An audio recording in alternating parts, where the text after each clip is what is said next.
Hello, friends. It's Mina and Argo. And Hello. hello. And his mic is. Yeah, hello. Yeah, hello. His mic is doing whatever Hi. it does. What do you mean whatever it does? I don't know. I feel like you're. Am I really that low? No. Thank you, Serpent Tail, for following. Welcome. I don't know. You're worrying. You're turned up all the way. I can't do anything about it. What do you mean? I'm like in front of my mic. What happened? I don't know. I think you're fine now. I don't know what's happening. There was suddenly it's fine. Okay, maybe it's better now. Yes, it is. Okay. Yeah, now it's back. Welcome back. Guess who's back?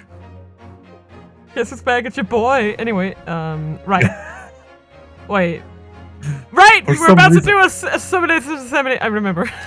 No. It was Yes! Okay. I remember. Oh god. I guess I'm number 2, 3, and 5, right?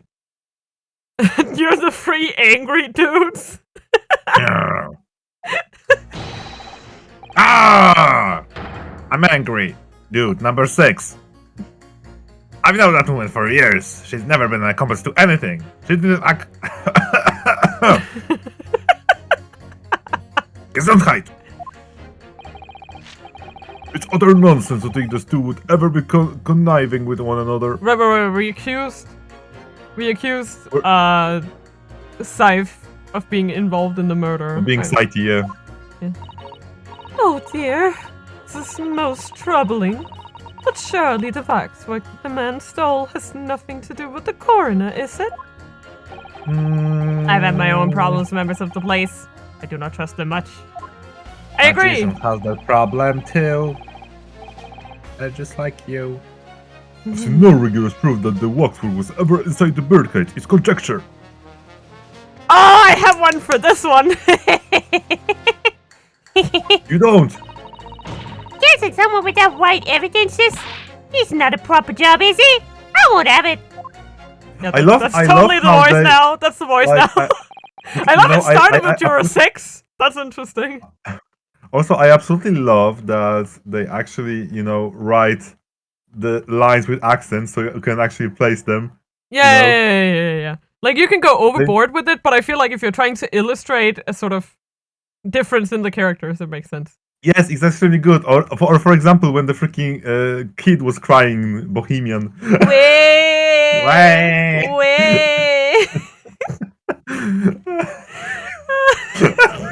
I love him. And that's how you cry in this language. Yeah, totally. Somewhat unsurprisingly, I forgot my sandwiches. Oh right, this guy doesn't know. Right. Yeah, this guy appears randomly. I brought this dude in. And Zix was like, what the fuck, Naruto? It seems the introduction of this waxwork model to the proceedings has polarized opinion. Oh my god. Bob! Nobody cares. Nobody cares about your private figure collection. Leave me alone. Given that its face is... Yeah, oh, I realized. Yeah, I made that. Yeah.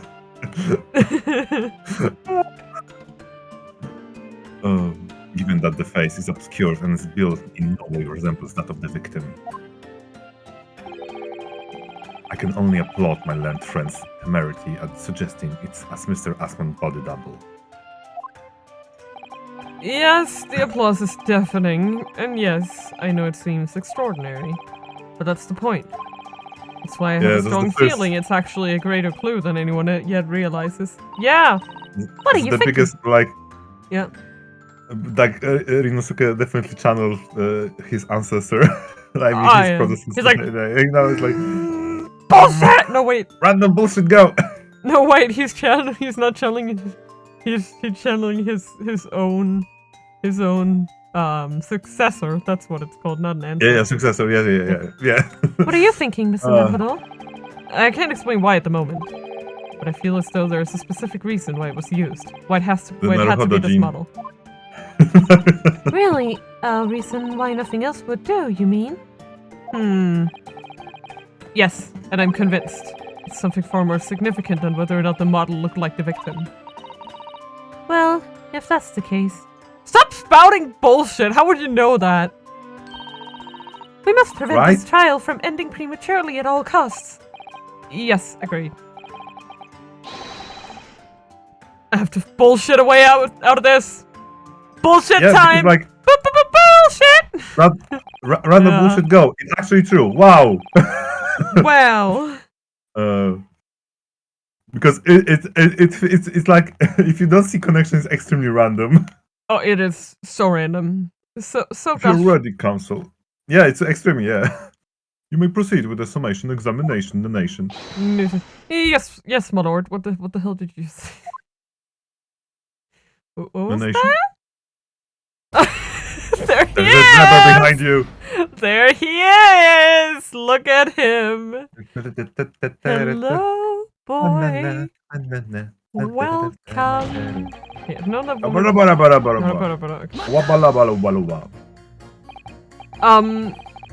the order of things seems to have changed around here for some reason.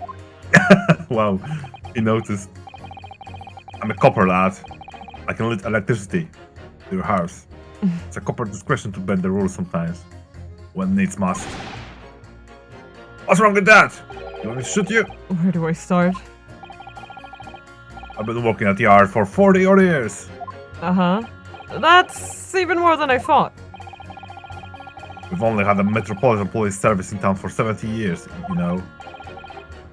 Of course, time had changed. The public didn't trust coppers back then I started. It was rough. We had a fight cry, and we had to fight to win public trust as well, and we did. Forensic science was invented too, even more than it's now, and she spearheaded the revolution. Dr. Seif, you mean? Yeah, that's right, about 10 years ago now, it was. And I was still a youngish bobby on boast. That's when he started making a name for himself as a top-class coroner. Now look at her, head of the forensic investigation team. And a woman, no less. Well, you won't hear me complain.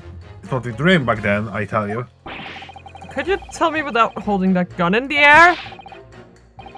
We're all on the uphold justice, lad. Full of whim we were, full of whim. That's coming across loud and clear. Mr. Man Dude Man Man. It's Mr. Man, dude. Man Dude Man Man. But we're only just starting to understand this case. Great! Not care reading. You're being a cunt, are ya? Professor Hairbrain! What are you reading there, sir? The man behind those murders on Solar Pora Street was caught in 2 days left. Yes, we are policing for you. Okay. That's really not relevant to this case, is it? I don't think it is! You're wrong there. No, you're wrong, shut up. Because it was Dr. Seif in charge of examining the bodies.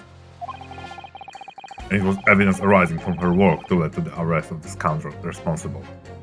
That doesn't prove shit, though. I'll have Beg your you. pardon? I'll have your head on a pike for that one. You can't. Oh!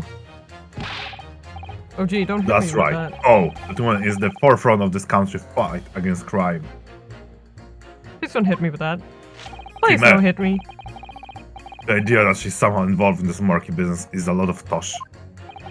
I thought it was up to me to press the jurors, not the other way around. Okay, well... Why would you assume that? Well, quite simply because that unsettling swindler has no relationship with the woman, does he? True. As it stands, we don't know of any connection. Oh gosh, but it would be delightfully romantic if they were somehow to have a mutual interest in the waxwork. Romantic? A woman of society such as myself is everything in terms of relationships, you know? Well, you learn something new every day, even if you don't wanna. One might wonder Perfect. about a possible relationship between the defendant and this coroner woman. Or perhaps between the defendant and the handsome prosecutor that's just there. Oh! Excuse me? She's onto them? This woman. Maybe more astute than I've been giving her credit for. I know! Wow! She can tell! If that's the woman's stance, then perhaps demonstrating some connection between the waxwork and Dr. Scythe would be enough. Yes, I agree. Ah! As soon as we have a whiff of a connection, she'll be the first to know. Oh, we're talking about the autopsy report? I guess it's not... No, but that's not the wax figure itself. That's the... Oh my god, we have so much fucking evidence. I mean, that's not the waxwork, but it's the prisoner himself. I don't know. I'm sorry. Just thinking out loud. What sort of problems? Let's just say we run into each other on numerous occasions while I've been performing on the street. Right, I see.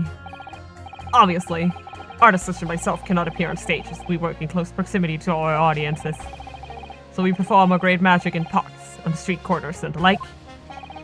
But the police use any excuse to make our lives difficult. Oh shit, he made someone angry! What is it? Do you have something to say in response to that, Mr. Ottermole? That's not my name! That's not my name! We're still going on this tangent. Mr. Ottermole! Why do you call him a mass murderer? Sorry, my mistake. I got confused because I heard you look like him. I don't look anything like the man. You wanna be looking up, Sonny? I didn't do anything. Thanks, Mr. Sholmes! Yes. Thanks, Mr. This is the new thanks, Obama. Thanks, Mr. Sholmes. Yep. Thanks. Perhaps we could move on from this little misunderstanding. I was really wondering if you had something you wanted to add in response to what your number 3 just said. And clearly, you do. Back in my day. Back in the good old days. It wasn't like this! What was it like, sir? We work our fingers to the bone to earn the public's trust with it. And by Joe we earned it. People respected us back then. Respected you? Huh. No, we'll call the coroner the question on the days. A coroner's report was the hallmark of an investigation done right. Especially when Dr. Courtney Stevens put her name on it. Ooh. She was best of the best and the apple of... Hold on a minute. What? What are you talking about? Who's Courtney Stevens? Sorry, got a bit carried away there. Stevens is Dr. Scythe's maiden name. Her maiden name. So that was before she was married. Huh. Yes, that's how it works, Mr. Naruhodo. There you go. Of course, you're still me. It's sight now, is it? Stevens. Where have I heard that before? No, I'm sure I've seen the name from somewhere recently. Yeah, no problem. Anyway, the point is, those were the great days of policing. Not like now. I'm sorry to interrupt, sir. But do you think you could change your statement to include that name? No. Well, yes, I can see why not. Okay. Okay.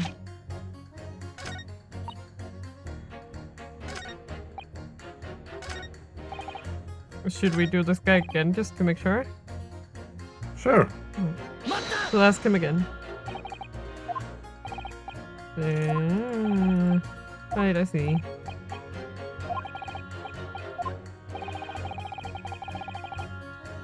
The police use any excuse to make our lives difficult. Sometimes they even cook up a story to extort monies from the poor. Well, that's definitely not right. Yes. And it is why I say that if you trust the police, you will have trouble. But here you are, claiming this waxwork model was stolen to stars in an illusionary spectacular. The idea is so wild, I think I'll take my chances and believe the authorities on this occasion. This is how the public at large views Scotland Yard, is it? Well, police force in Tokyo is not even 20 years old yet, is it? Perhaps we should view what's happened here in London as a measure of what may happen at home. Yes, like a Scotland yardstick. Yeah. I wonder how a policeman would feel listening to the way this juror speaks about the force. I mean, yeah. I just wanted to. I'm sure he'd have a word or two with the same response. I just wanted to make sure that there wasn't anything. Yeah. And also dialogue. Exactly. But you claimed the whole instantaneous kinesis demonstration was a trick. They did. There's more than one way to pull a rabbit out of the hat, isn't there? Sorry? You have a rabbit, right? I grant you, given that this cage appeared from amidst the explosion, there had been no need to use a real person. But if waxwork had been used, the culprit could at least have had decency to make it look like a victim. I'm not sure exactly how much criminals are governed by decency. The point is, if you're going to make a claim about waxwork being inside the birdcage, you need to give us some evidence. Without that, it's just not science. I suppose we should expect nothing less than a logical argument from a fellow of the Royal Society. But that perhaps means his mind could be changed if we manage to present suitable evidence. Evidence that the Professor Waxwork was inside that birdcage. Can I produce that or not? I mean, yes, right? Yes? This? Yes? Right, right? Right? Yeah, because that means he had to be at the site. Yeah, no, it was Doctor's side. Yeah, okay. I mean, I'll try it. I'll try everything once. Actually, I have something I'd like you to see, sir. Oh. I must warn you that I firmly believe it's only wise to trust men in white coats. So given your jet black outfit, I don't mind admitting to a sense of trepidation here. So you don't trust anyone in black? Looking in the mirror must be very trying. I do have some evidence that proves the waxwork was inside the birdcage. Namely, it's gotta be this. Okay. What's that? A piece of glass? But it's unusually thick for glass. Yes, it's a piece of broken glass that we found inside the jacket on the waxwork. Let's just say it's not ordinary glass, though. It's very thick and clearly made for extra strength. Much like the special glass that was developed for the construction of the Crystal Tower. The crystal! Holy smoke!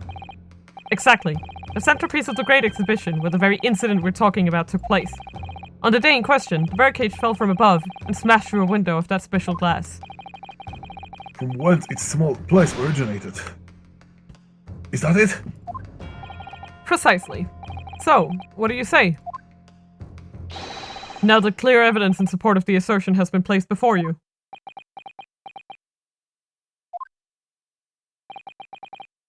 Well, as I said, I only trust men in white coats, as a rule. However, in the resonating sound, it's fair to say color shouldn't come into it. In light of what you've shown here, yes, I feel obliged to change my position on the matter. In that case, juror number 4, you will amend your statement now, please.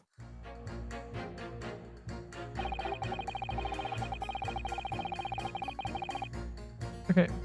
Okay, we'll just for now we'll just Yep. We'll just do this and then we'll see. I've gotta ask, why have you brought that corn into court with you? Is this the time? Colonel Cobb! He's been growing back at the farm. Picked him off the way into town. He's a pro nibbler, he is. Colonel Cobb. Yes, then Corner Cobb. Yes, the nibbling seems to be taking quite a while. Maybe it could wait until after the trial? Oh, I don't like the sound of that. You need colonels at times like these. This voice is all over the place, I'm sorry. I can't figure it out. Wherever I saw a big to the side, the colonels always point me in the right direction, see? You're talking about your cob of corn. No, Colonel Cobb. God damn it, get it right. Nibble Nibble, nubble, guilty, bobble. Nibble, not guilty, out. What? Nibble, what? Guilty, out, what? Okay, I'm not gonna say that a million times. Nibble, nubble, guilty, bubble. Nubble, not guilty, out. Nibble, nubble, Nibble, nubble, guilty, bubble. guilty, Nibble, out. Nom, not nom, guilty, nom, out. nom, nom. Perhaps it's akin to fortune telling with flower petals like people do back home. Oh. So Professor Hairbrain's fate is to be decided by a cob of corn. No! Colonel Cobb! God damn it! Could you not at least wait until we've had more time to find the truth before deciding on the defendant's guilt? Oh, I don't know about that. My tub's awfully full already. Amazing. Get out. Get out of here! And it feels a little far-fetched to think that the waxwork model of the ornament jokes professor are was in that terrible. birdcage. But on the other hand, it explains a lot. There really is a reason why the particular waxwork had to be used as Mr. Esmond's double.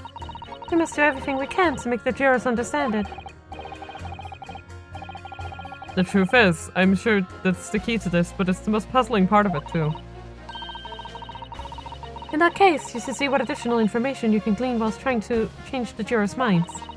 If you can read a book whilst eating a rice cracker, Mr. Neruhodo, I'm sure you could do this. Right. Yes! Yeah! Okay. Let's do it first. First, let's just look at some of the...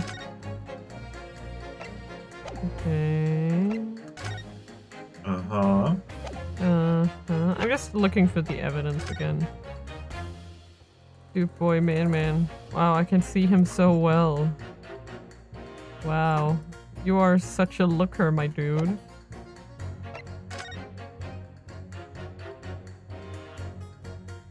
Oh, great. Don't think we examine this. This little metal plaque here, look. Fostering burgeoning talent for the future of scientific discovery. It seems rather ironic, doesn't it? But clearly Mr. Draper really was a very talented scientist. So, yeah, we definitely didn't see that. What about you? I'm just examining everything because I never think we really got to it, you know? What a wonderful machine! You really love contraptions like this, don't you? Oh, yes. Anything mechanical I find absolutely irresistible. Almost irresistible, surely. Well, whenever I see a pocket watch, for example, I can't help myself. Simply have to take it apart. That's worrying. Yes, father tells the time by the rumblings of his stomach now. He's given up on having a watch. Poor Professor Mikoto. That looks ominous. Oh my god. Look, Mr. Neruhodo. What is it?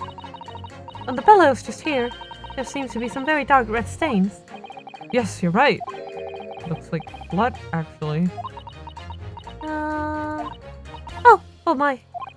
I'm sure it's not what you're thinking. Uh-huh.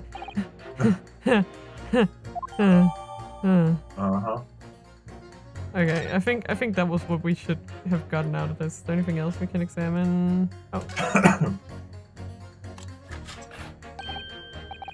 Oh look! The cover came open.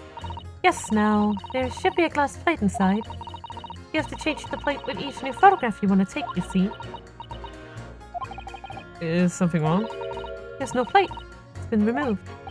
Ah, what a pity. But I suppose if you think about it, this wouldn't be the actual camera that was just at the time, just like the waxwork isn't the actual person. So we'd never have found a photographic print of the executed convict coming back to life anyway. Oh, yes, you're quite right, of course. Poor Sato-san, she looks devastated. She can't take it apart, the poor girl. Nope. Okay, I think that was...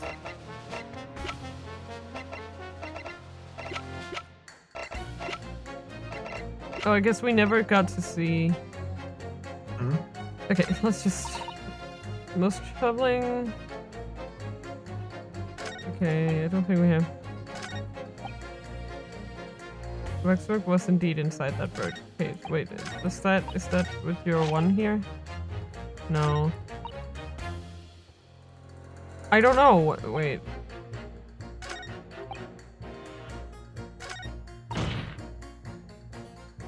This? Oh god. Maybe. Okay,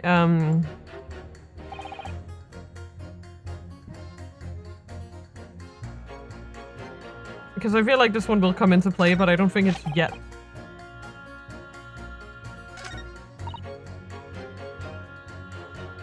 Like, maybe this one and Juror 6? Is that too early? This one is... Right. Is that or not? Oh dear, this is most troubling, but surely the waxwork the man stole has nothing to do with the coroner. And then Courtney Stevens. Yep. They're related, right? I don't think it's gonna work, but let's try it. No, it did! Yes! Okay. These two statements clearly contradict each other. No, they don't. Anyway, that's... Gracious. Whose statement do you refer, Counsel? So, juror number 2. Oh gosh, me? What can I do for you? I presume that you heard what juror number 6 said in his statement. It's brought to light the maiden name of the coroner, Dr. Seif, which in turn has revealed a connection that wasn't apparent before. Well, naturally. As a woman of society, I find such connections and relationships irresistible. But oh golly, I'm afraid I fail to see what you mean. Dr. Seif's maiden name is Stevens. And through that name, the coroner is very definitely linked to the waxwork of the killer. The defense has evidence to prove it. My goodness! Evidence, you say? How utterly enthralling. Evidence. Counsel, the court cannot overlook the last remark. I very much hope there is a substance to the claim. Of course, my lord. I would ask the court to look at this. The evidence that clearly links Dr. Seif to the mass murderer known as the Professor. Yes. Haha. I guess should we start calling him Bob now instead, actually? Wow. Wow. Now that we know that Bob is actually not a Sogi. No, it's Ottermole. It's Autumn. Bob Ottermole. Yeah. I have here a certain autopsy report from 10 years ago. A 10-year-old autopsy report? What relevance does that have? It is, of course, from the autopsy of the person portrayed in the waxwork, the killer known as the Professor. Professor? Oh no, Van Seeks is not happy about this! 9! The professors. The known as capital offender, so... That's right. This is the certification of death that was drawn up after the convict's execution. The identity of the killer was never made public, so the report gives few details. What's important is the name of the coroner who wrote it. Courtney Stevens. Oh my! Courtney Stevens. Trial light. It appears that the professor's autopsy was conducted by Dr. Seif 10 years ago. And a few days ago, Mr. Drebber very deliberately stole the waxwork of the professor from Madame Suspel's. A waxwork that doesn't in fact resemble the victim, Mr. Assman, at all. And do you suppose there's some unsavory relationship between those events? Absolutely. I'm sure of it. There's no doubt in my mind that the Professor case is at the heart of a link that we have yet to uncover. Also, by the way, right? Yeah? If Stevens really is her maiden name, that means that she had her daughter out of wedlock. If you think about it. Wait, did we not have... Yeah, we don't have the daughter yet. Like, but okay, she's older than 10! She's older than 10! Yes. Also, we're just assuming it's a biological kid. Oh, yeah, I mean... Because it's totally possible that it's not a case. Yeah, that's true. It could be a kid that she raised, but... I don't know, I should look through the art book and see if there's any notes on that. Yeah, if there are any notes, because like I don't know, maybe they were coming even like loosely. They didn't like focus on like details like that. You know. Yeah. Just that she calls her mama, and like age-wise, it fits. Like if. Yeah. It's not like Like she is almost 40, so if the kid is under 20, it's like fine. You know, it makes sense that it still could be hers. Okay, it's at the heart of a link that we have yet to uncover between Dr. Courtney Seif and Mr. Enoch Drebber. A driver? Hidden links, mysterious connections, secret relationships. Oh no, you enabled her! This is all most extraordinary. Stop enabling her, my little We're surely obliged now to explore this further. What did you do? My we little won friend? her over. What did you do? There's a mystery. I'm winning the game. Mystery. Oh! A romance, a drama. Quite right. You can let this trial come to an end now. It's just like my fanfics. Exactly as your fanfics. Oh my god. No way there is a cloud of suspicion hanging over the yard-best corner. God damn it, what did you do, Mr. Naruhodo? It wasn't like it in my day, but we're still have to uphold justice at the end. Yeah. There are times, Mr. Naruhodo, where I completely detest what you're doing. Me? Yes, Mr. Naruhodo, you. Okay. Then, I mean, it's gotta be this. I mean, this guy has got to be it, but the question is, utter nonsense to think those two would ever be conniving with one another? Conniving? That's a big word. It's gotta be these two, right? Cause she's like, there's no again, evidence! If you think so, just try. Like, you have a lot of, like, it's fine. Oh! These two statements clearly contradict each other. What now? Good gracious, stop pointing at me and people. To whose statement do you refer, counsel? If you could put down your corn for a moment, juror number 5. No! No. Oh, you mean me? You've pointed out that it's wrong to make an accusation without evidence, but the accusation that the waxwork model was inside the second birdcage on the day in question is not without supporting evidence, as the defense demonstrated to the juror sitting beside you. Oh, is that right? Would it be Is fair that to right, say Mr. Naruhodo? you didn't follow the argument? I don't understand much beside Colonel Cobb, to be honest. Of course you don't.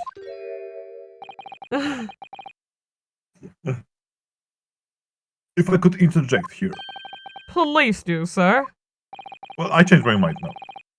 Now that the assertion of your about the waxwork has been backed up by some solid evidence.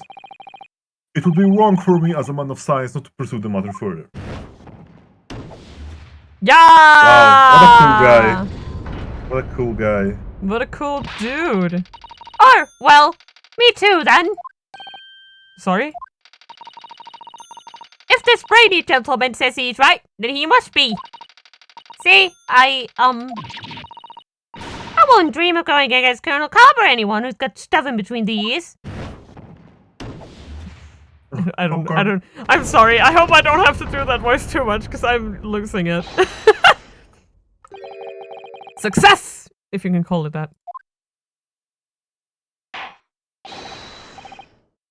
Thank you, counsel. That will do. Good job. Good job. As a result of summation examination, the jury overall learning has changed. Now it leans kindly to the right. Jurors now call guilty. 2 jurors now call guilty, against 4 who call not guilty. Accordingly, the court has failed to reach consensus at the time. God damn it. And the trial must continue. We did it! No, you didn't yet. Oh, well done, Mr. Naruhodo. Another wonderful victory. Yeah! La Victoria! Woo!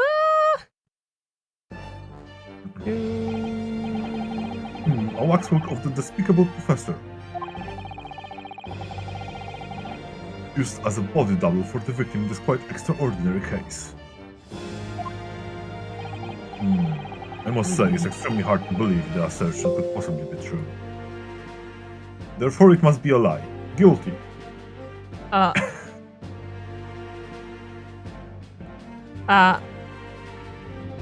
See, counsel, I can do it too.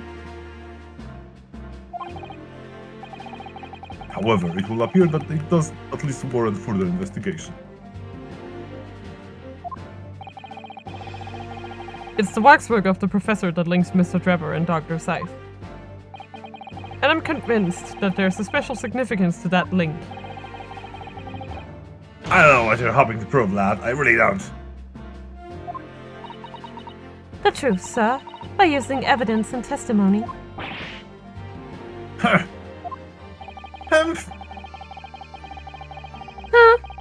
the court to delve deeper into the alleged involvement of the waxwork in this case,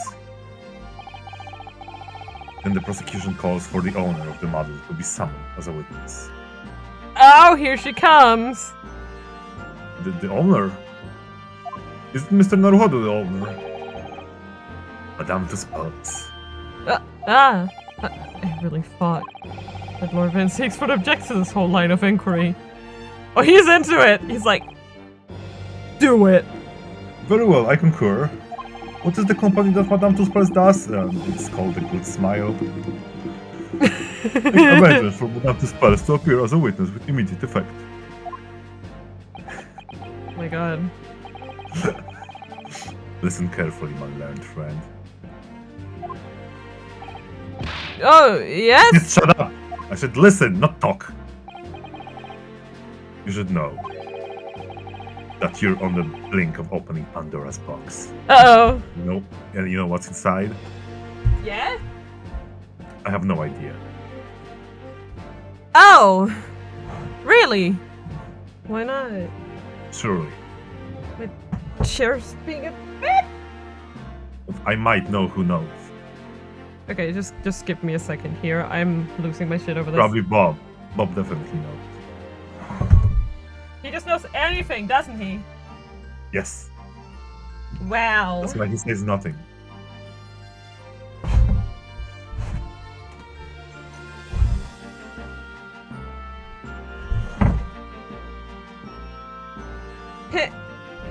Okay, I'm back.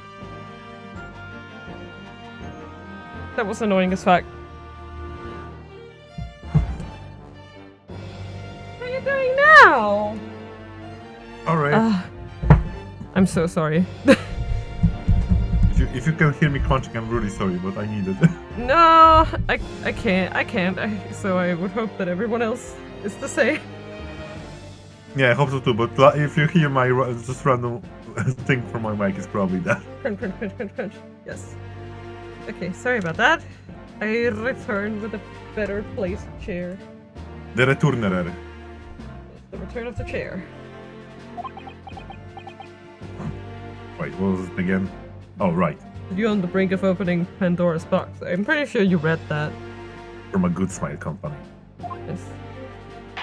That's fine. The court shall now adjourn for 45 minutes. Now! During that time, the prosecution will summon new witnesses to prepare for her taking the stand, and I go get some sandwich. Madame Tuspells, yes. I shall see to it at once, my lord. So yeah, can we... I would aim for 4 hours. You good with that? Jesus Christ! Yeah, sure. Okay. To be continued. Do you think we can finish today? I doubt it, but... Oh, there is no way. Really? Yeah. Is this not the last trials? No. Yes, it is. It's just long.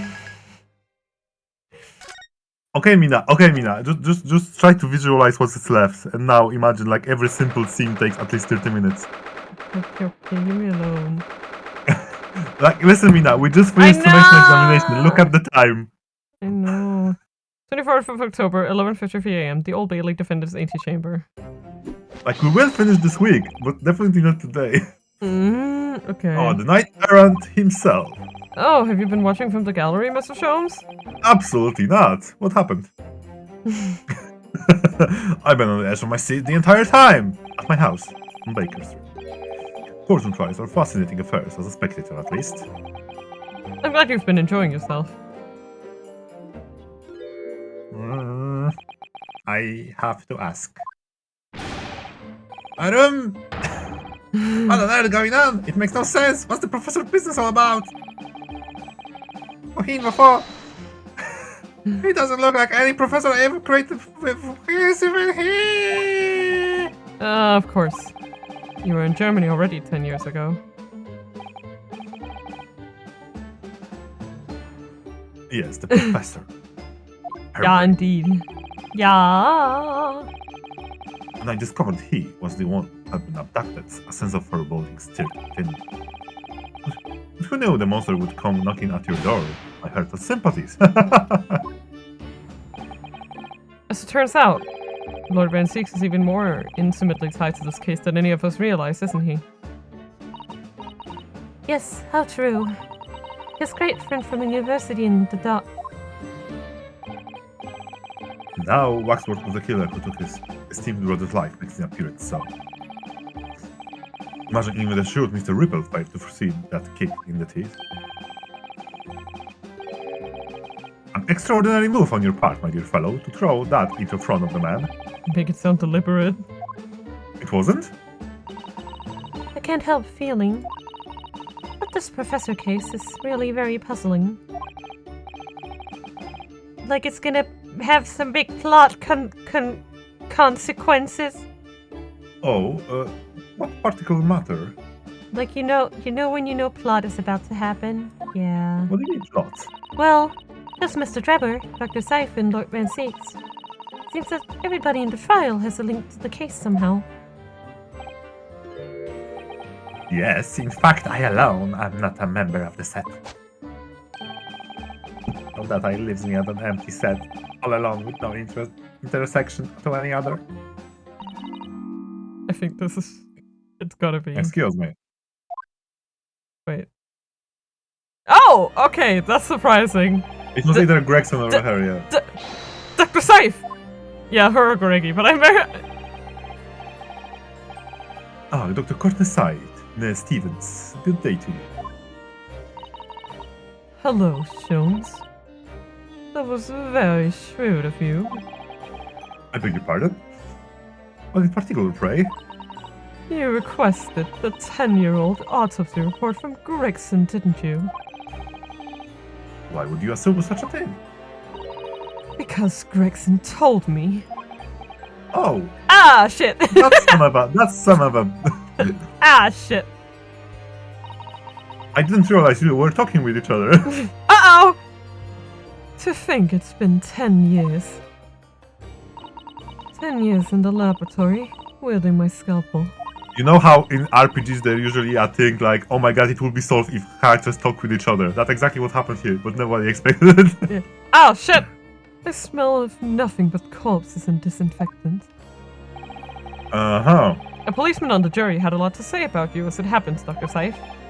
And I've accused you of being complicit in what happened. I'm hoping that you'll take the stand and tell the truth about what really happened. That certainly won't be possible.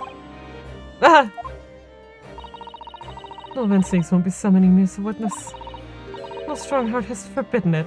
And you think he'll listen? You think he'll listen? Do you think he's the type? Just asking you. Because so far, he hasn't shown, like, a whole lot of loyalty. I mean, Strongheart. He accepted Bob. Well, yeah. Okay, fair point. But maybe he was just like, well, I needed a new bottle opener anyways, so. And he doesn't speak, so it's not like I'm with anyone. No, he's a perfect bottle opener. It feels like he's not even there. He just sits there and he's freaking. He just sits there and opens my bottles and writes shit for me. The Pandora's box you were warned about is the professor case. Hey, Courtney, look at this. Bob drew it for me. It's a dick butt. Yeah, I know, right? Why would he draw a dick butt? That sounds like... I have no idea, but it's fascinating. I see. But please, don't make the mistake of thinking you'll get any information about it out of me. What do you mean about the dick butt? But attempting to Oh, it was a lie, sorry. That's cowardice! You're a coward! A big stick of coward! So what? I've always fought crime the way that I see fit. Wonderful. I have no regrets. None at all. Never regretty. And that's all I came here to say. So, good day to you. Shoot! There she disappears into the ether. Courtney away? She mentioned it too, this Pandora's box. Whatever does it all mean? He's like, I know, but I can't, but I won't tell you because plot. There's really no cause for concern, I assure you. When the trial resumes, the meaning will become all too apparent, whether you like it or not, and my NDA will not be veiled anymore. Now then, I believe it's almost time. I must make my way back to the public gallery. To the edge of my seat awaits, exactly to the point where Van Zig strokes his bottle. I just love getting soaked in his wine. You know. It's really delicious. And cheap. It's a very cheap way of getting drunk. I think maybe you're enjoying yourself a little too much. Ah yes, one word of warning before I go. If in the course of the trial this afternoon you perceive even a shadow of doubt about the truth, don't let it out of your sight. Pursue it like a dog with a bone. Okay. You hear me? Ah! The bitter end, you understand? Do not falter, whatever may come to pass. Damn, it's like you know what's gonna Way happen. to be ominous, you know? Alright. Even if it looks like you're gonna get murdered, don't falter. Naruhodo is like, okay, oh my god, I cannot believe it, but that's actually true. The perpetrator was Headlock Sholmes. God damn it, Mr. Naruhodo, that's not what I meant! Yeah. I didn't mean you could go after me! But All everything points to you, Mr. Sholmes. God damn it. Alright, I understand. Thank you. Good. I shall make myself scars then. Shishing. I skedaddle. Skidoodle. I purchased a bar of caramel earlier, so I shall be gnawing on it as they gnaw away the truth. You have to pay for your own caramel, that's sad. Isn't it you who I cannot made wait it? I cannot wait to mix it with wine. What did that warning from Mr. Sholmes really mean, I wonder?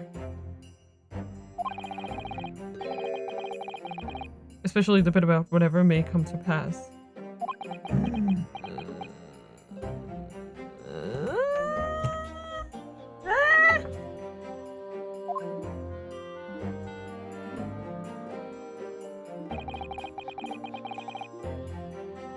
It's time for the final chapter, then.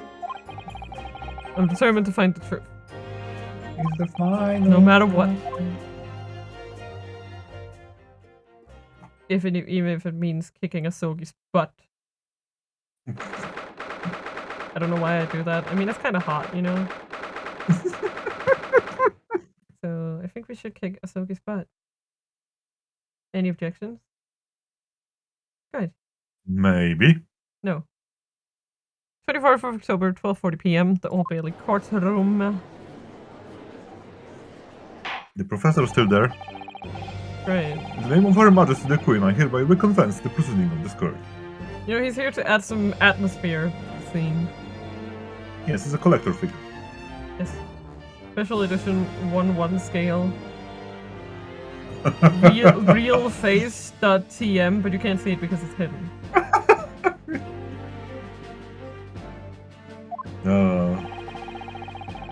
Limited edition. Consent for the defense and prosecution. Are you ready to rumble? No. The prosecution is ready. But Bob isn't. He didn't say anything. Yes, my lord. The defense is also ready. That's a lie. No. As the court is aware, the case under our scrutiny began with a damaging incident at the Great Exhibition. Yet we now find ourselves embroiled in the death of a convicted felon who was sent to the gallows a decade ago. It was 10 years ago! The trial has certainly defied our expectation. That seems to be fate of all trials in which this Nipponese is involved, my lord. It's almost like he's a protagonist in some game or anime. Why would I? What are you talking about? I'm just me, Mr. Vinci. Yes, of course you are. So then, this is it. Let us begin our exploration of the defense assertion that the Waxwork was cardinally involved in this matter. Lord Van Zix? What? My lord? Are we still awaiting the arrival of Madame Tuspels? Not at all.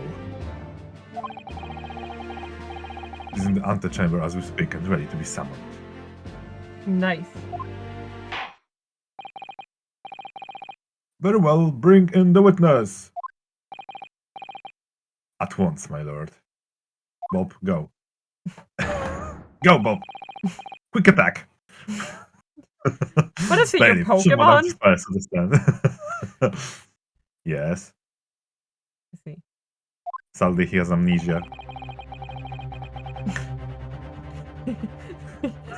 He was hit with a bludgeoning attack to the head and lost his move.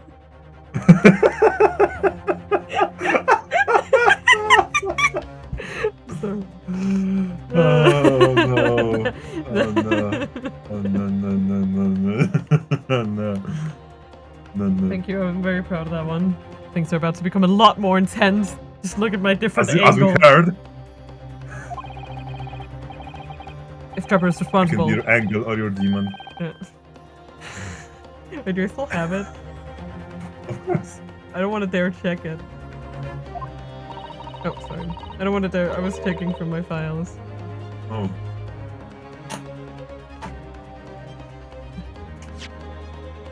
If Trevor is responsible, as I'm sure he is, it means he must have had an accomplice in Dr. Scythe. And what connects the pair of them is the waxwork. Yes, the bottle of the professor. That's the key to the link between those otherwise unrelated individuals. It's a tenuous link, admittedly, but at present it's all we have to go on.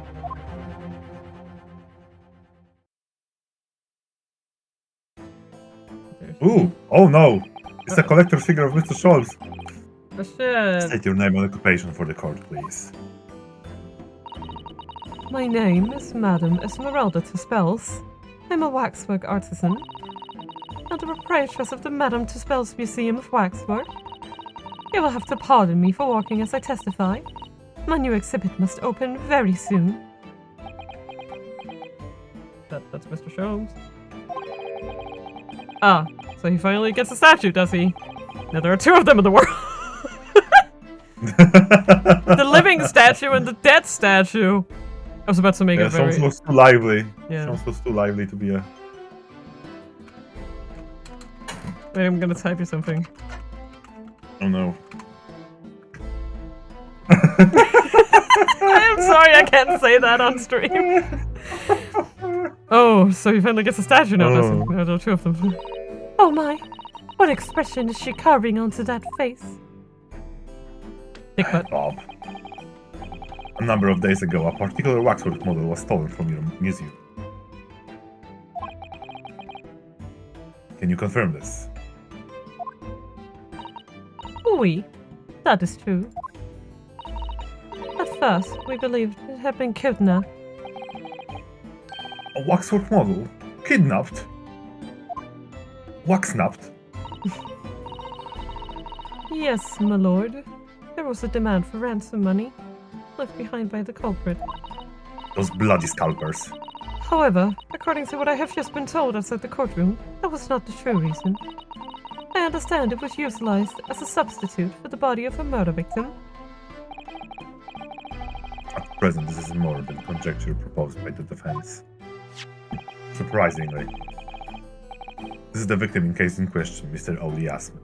Oh, by the way, as I was looking up the picture for the thumbnail of this today's, I remembered what his name was in Japanese, and I was like, ah, that's why they named him that in English. Wait, what? Yeah. Oh, do you mean His original name. Yeah, it was because I went on the wiki and the files are still named after, you know, the original ones, because they were put in before the official.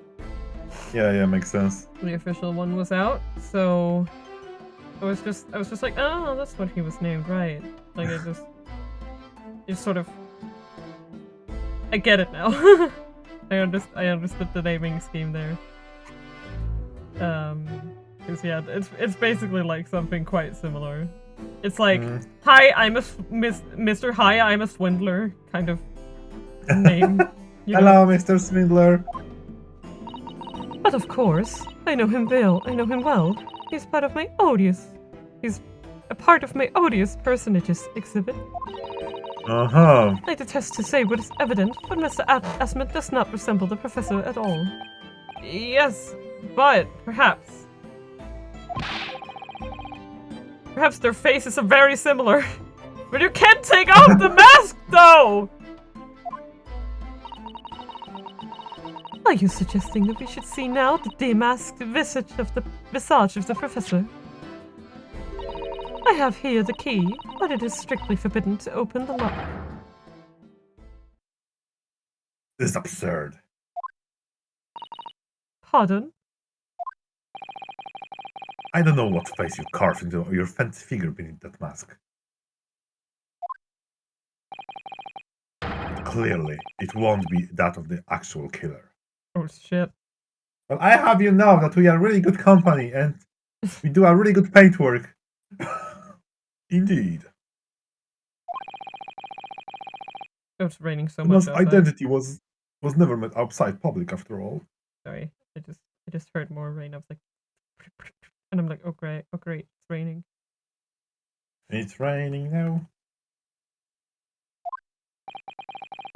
The trial took place in a closed court. The proceedings were strictly confidential. The condemned man was summarily executed. His identity remains a closely guarded national secret. Well, what if she fucking grave robbed? I don't know. I mean, there was a guy. I mean, if the story is true, right, from that fucking article, then someone definitely saw him. I mean, not face, but yeah, That's definitely. true. But like, There's we no can't possible way that rule people it could- out at that point. Yeah, that's true. How far the exhibit could get his head that information. This is improbable. He's gonna get offended and be like, It could "Excuse be- you, everything I do is authentic." Come on, do French. No. Do French. I was about Okay, to say, okay, no, omelette no. de fromage. Omelette de fromage. Très bien. Mignon. Soufflé. We did it. Congratulations. It would seem you are unaware of the spell's principles. Oh shit. What principles? The family Spells has always prided itself on sculpting its models à la perfection. Every detail, including the visage, is fashioned with complete fidelity. Voila, our principles. There's a well-known legend about the Spells waxworks from the time of the French Revolution. A member of the Spells family is said to have made a waxwork of the queen who was executed. Oui, that is true. It was a century ago now. I believe the queen's face was carved in the minutes following her death, actually at the guillotine site. Odio is like, ah! You are correct. The model is on display still today in the House of Horrors. Lady Spells has stopped at nothing to obtain a faithful replica of our subjects.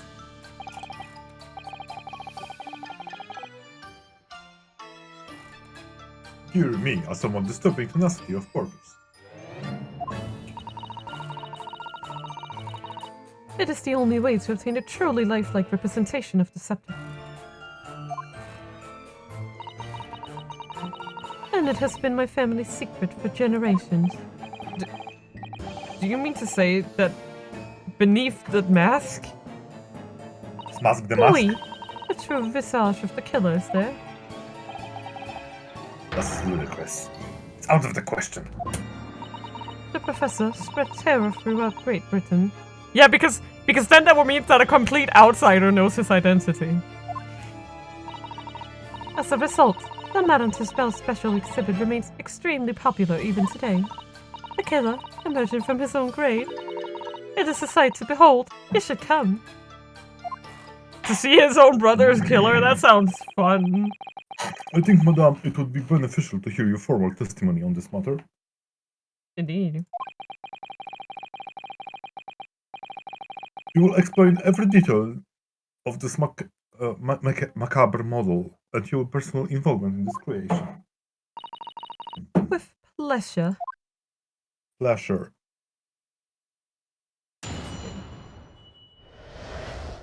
The Professor Waxwork. The special exhibit in the House of Horrors is based on a rumor that shocked the society in London. An impression of the visage was taken directly from the corpse, in accordance with Tuspel's family principles. I enlisted the aid of the gravedigger and created a mold for the head in the cemetery just before the interment. I held myself until he gave me a signal. I was there for a very long time that night. As dawn approached, I was very worried that I could be discovered. Discovered? The gravedigger? The man sanctioned this? Oui, Oh, I will do all that is necessary to achieve the true resemblance my family is celebrated for. Nobody else knew, only the gravedigger. Harm did it do, huh? so you truly saw it. The face of that monster.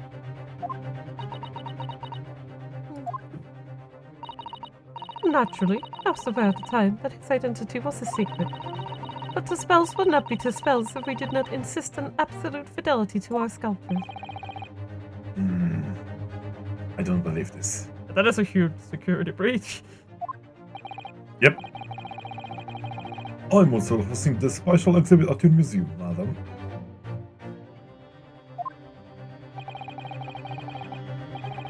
A truly blood-curdling scene in which the murderer is emerging from his own grave.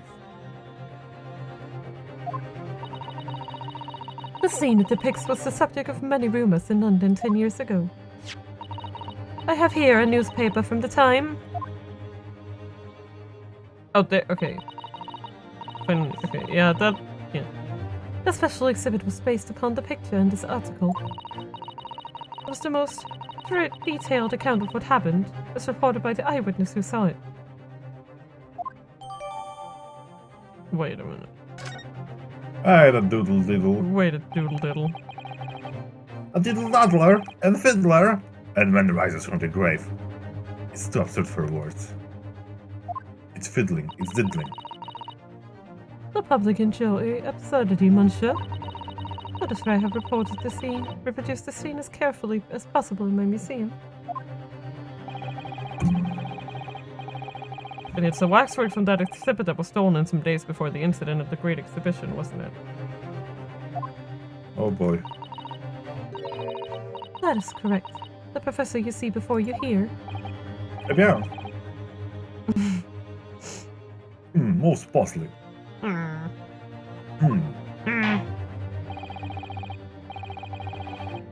don't know why, miss, but suddenly I have an urge for omelette de fromage. Counsel for the defense, proceed with the cross-examination. Right, sir. Do you mean I'm an eyesore?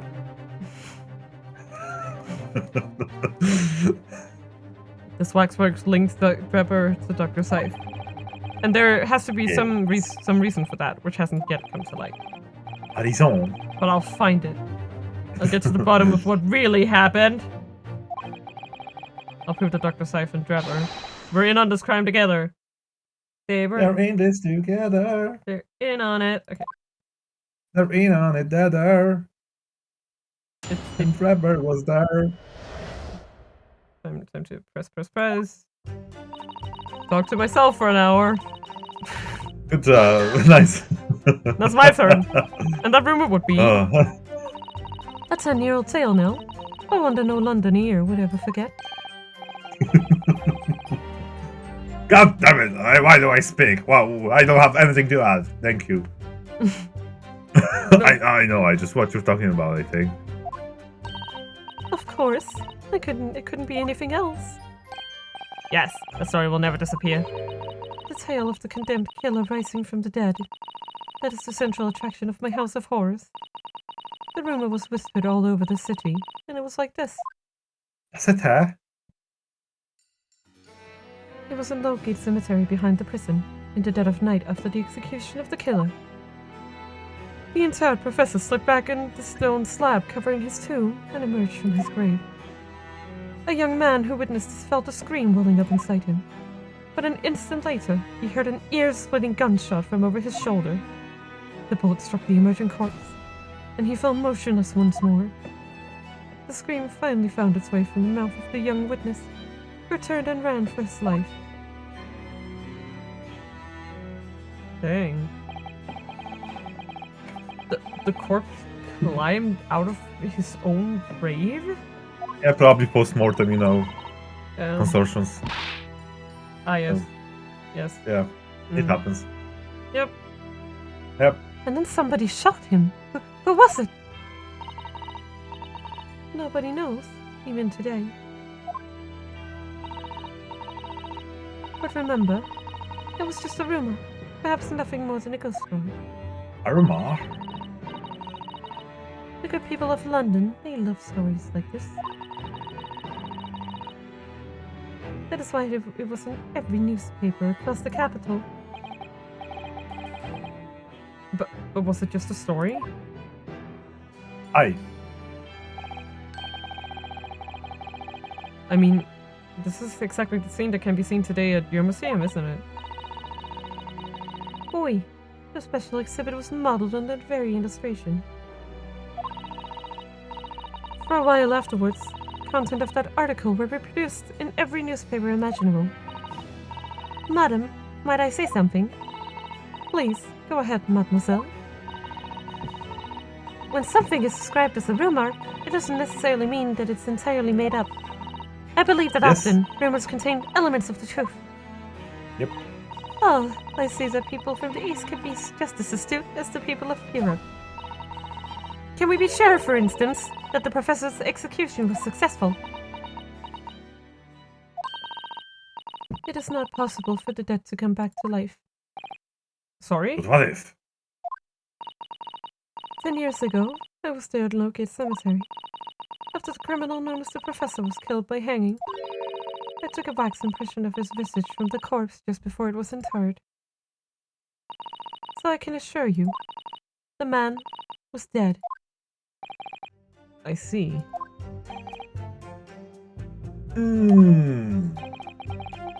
It certainly appeared that condemned men suffered the intended fate. But, wait.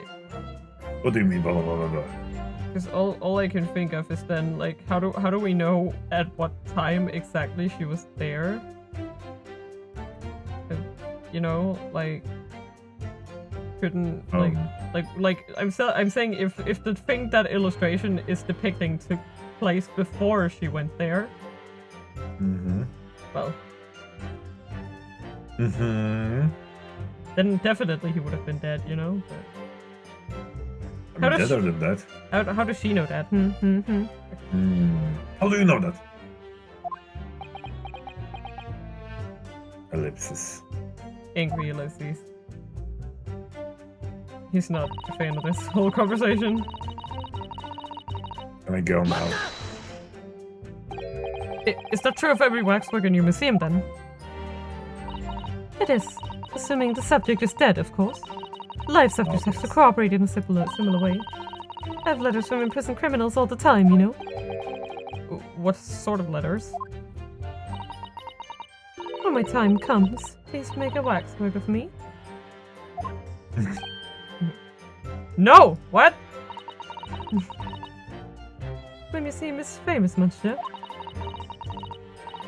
To be made into a waxwork is an honor, and for some criminals, a symbol of status even. Because nothing's as hard and criminal better than wax. And it's thanks to one killer in particular that my museum has gained such popularity in London. I refer to the star of the special exhibit, of course, the Professor. Who's from your claim you have captured by taking an impression from the actual corpse. There are no exceptions to the principles of the spells. Not a one.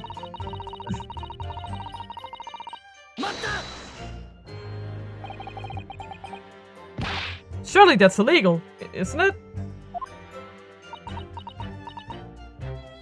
Well, It would seem the proprietress of this repository of novelists was blinded by monetary greed.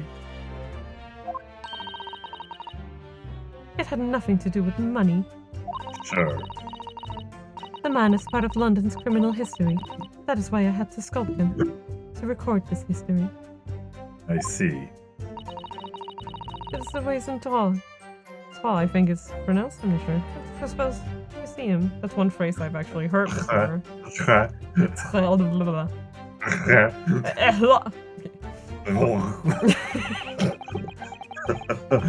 Doesn't matter, I can't French, I already said it. Gesundheit. I already said I can't. Gesundheit. But if if the man was convicted in close quarters and for immediate execution, then surely nobody but the members of the judiciary present know the killer's true identity. I assure you, behind that mask is hidden the true face of the professor. Do you realize what you're saying? The professor identity is a national secret. I understand. And now that the truth about the special exhibit has been revealed, it must perhaps close. Of course it will. As will your entire museum if you don't tread very carefully, woman. That could be another interesting chapter in the history of my family, I think, don't you? So, 10 years ago, on the night of the professor's execution, you took a wax impression of his face from the court. Oui, exactement. Go. Gonna die. He's in trouble. Big trouble. Ooh, it's big trouble now.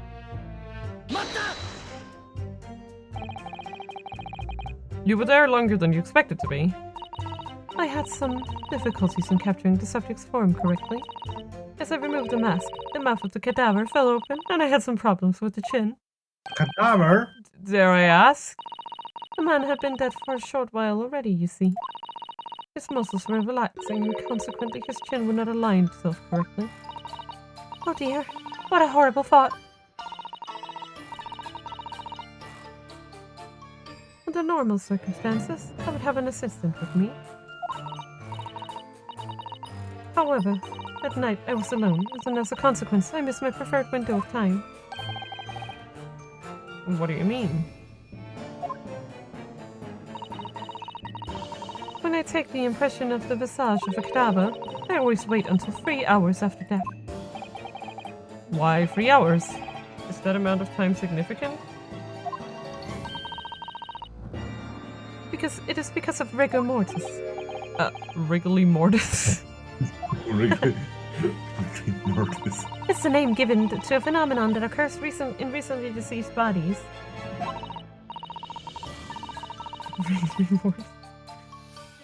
As a rule, 3 hours post-death, the muscles in the body begin to stiffen. By approximately 10 hours post-death, the entire body is completely rigid and inflexible. And then from that point on, the muscles slowly start to revert to their relaxed state. The effect is often used to estimate the time of death when a body is discovered. Well, that was an education. If a slightly scary one. As the Mademoiselle says, rigor mortis commences 3 hours after death, and it starts in the jaw. See. That's why you wait. Before that time, the mouth falls open, and it is very difficult to do my work. Okay. It's getting hard for me to do my work with all this talk of corpses. But okay, this means that she...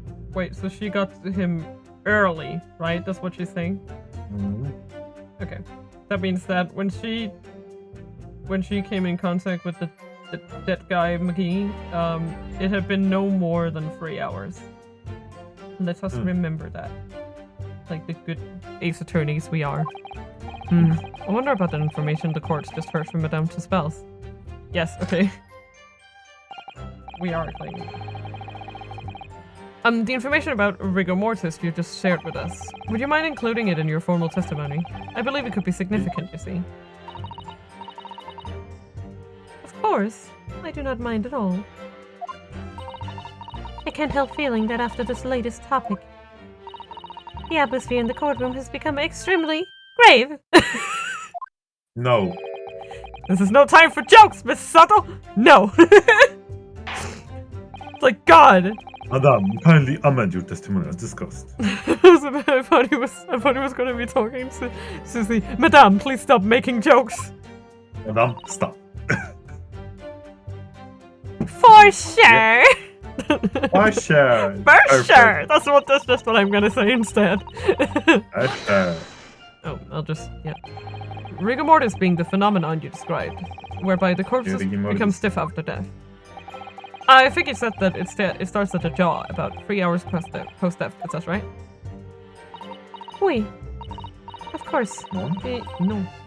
Of course, the exact duration depends a little on the season. I didn't realize a waxwork artisan would be so well versed in the subject. No, that is only elementary knowledge in the field of legal medicine. Well, I had no idea about it, but maybe I won't admit to my ignorance about forensic science. Yes. I can ask my father to give you a very simple primer if you like. I think corpses should be your domain. I'm not good with them. Oh dear. I'll do my very best to become a corpse expert. Mm-hmm.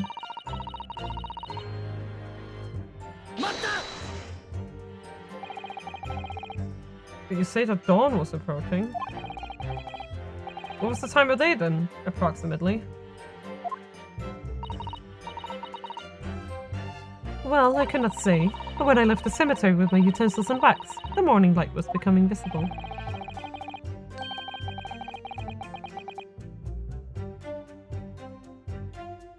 This is you, Argo. Argo? Hello? Uh-oh. He's gone, guys! You think I should read the line? If he doesn't come back to read his line, I will be convinced. How does he like that, I wonder? Uh-oh. Did he actually yeet?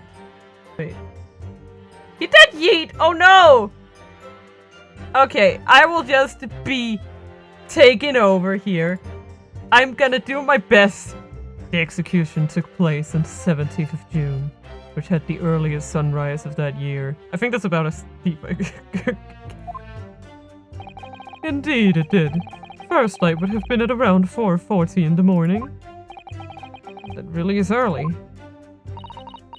The fact is, I had very little time, so I finished my work in half an hour. It was necessary to complete the impression and bury the body before daybreak, of course.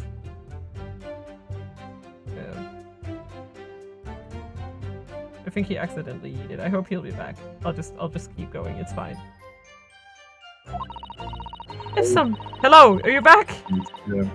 What happened? My Discord completely died. Oh god. Yeah, I read it. It's okay. There were only like 2 lines, so I just did The execution took place on 17 June. Yeah. Yeah. If somebody had discovered me there, it would have been a catastrophe, so I had to hurry. You can go back and listen to my great impression later. Oh my god. Is it me or does Mr. Shome seem to be taking shape more quickly now too?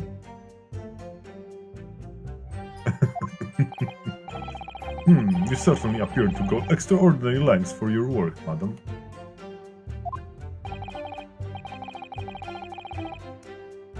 I wonder what she said. Yes! Yes! Madam, those details about how long it took you to complete the sculpture and the early sunrise. Did you include them in your testimony? I believe they may be significant. Of course, if you would like me to. Mom? You're quite right, Mr. Naruhodo. It is intriguing. Sunrise at 4 in the morning would be absolutely unimaginable at home, wouldn't it? Yeah, Japan doesn't have the same late day and night time differences. That's not quite what I meant by significant. like I was over there from August to February, right? And all year round it was dark by 7 p.m. I'll amend your formal testimony then, madam. It's actually quite dark over there. With pleasure, my lord.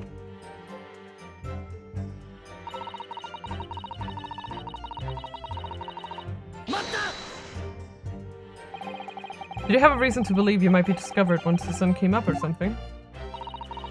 I had paid the gravedigger money to keep my little secret, of course. But with the morning light, I knew that the warden from the prison would commence his patrol of the area. couldn't you just have paid the warden off too then? No. I had already paid the gravedigger, as I said. And you cannot buy the silence of everyone. The secret is no longer a secret, eh? The sunrise was at 4:40 a.m. that day.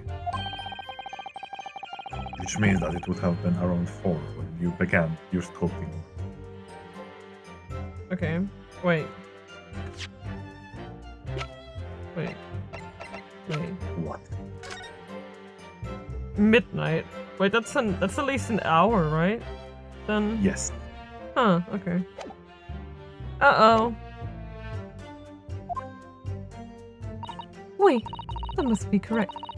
That would be when the gravedigger gave me the signal to come out of hiding.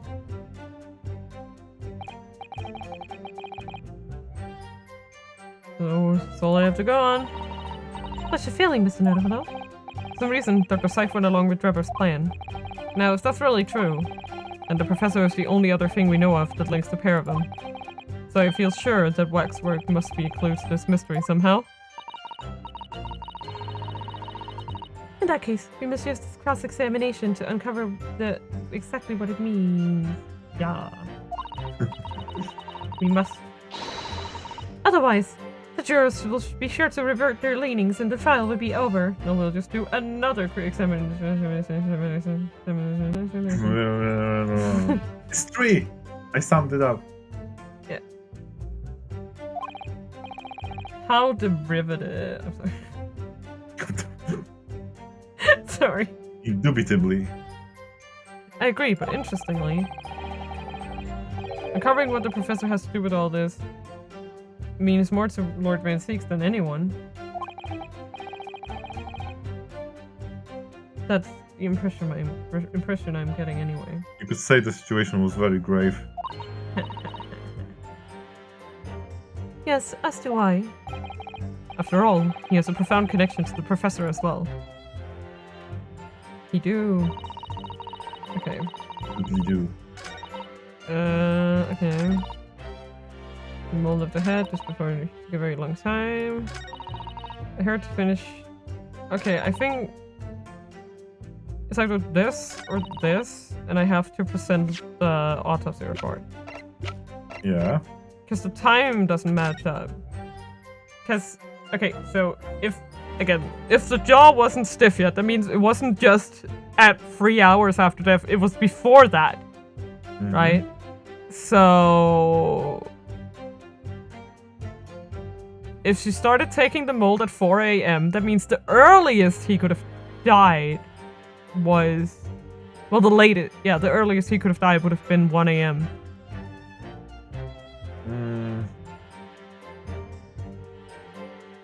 So this part confuses me. Right? I don't know if I'm thinking too far ahead, but that's the part that seems very... You know how you can make sure? Try it. Yeah. Okay. Thank you. Objection! That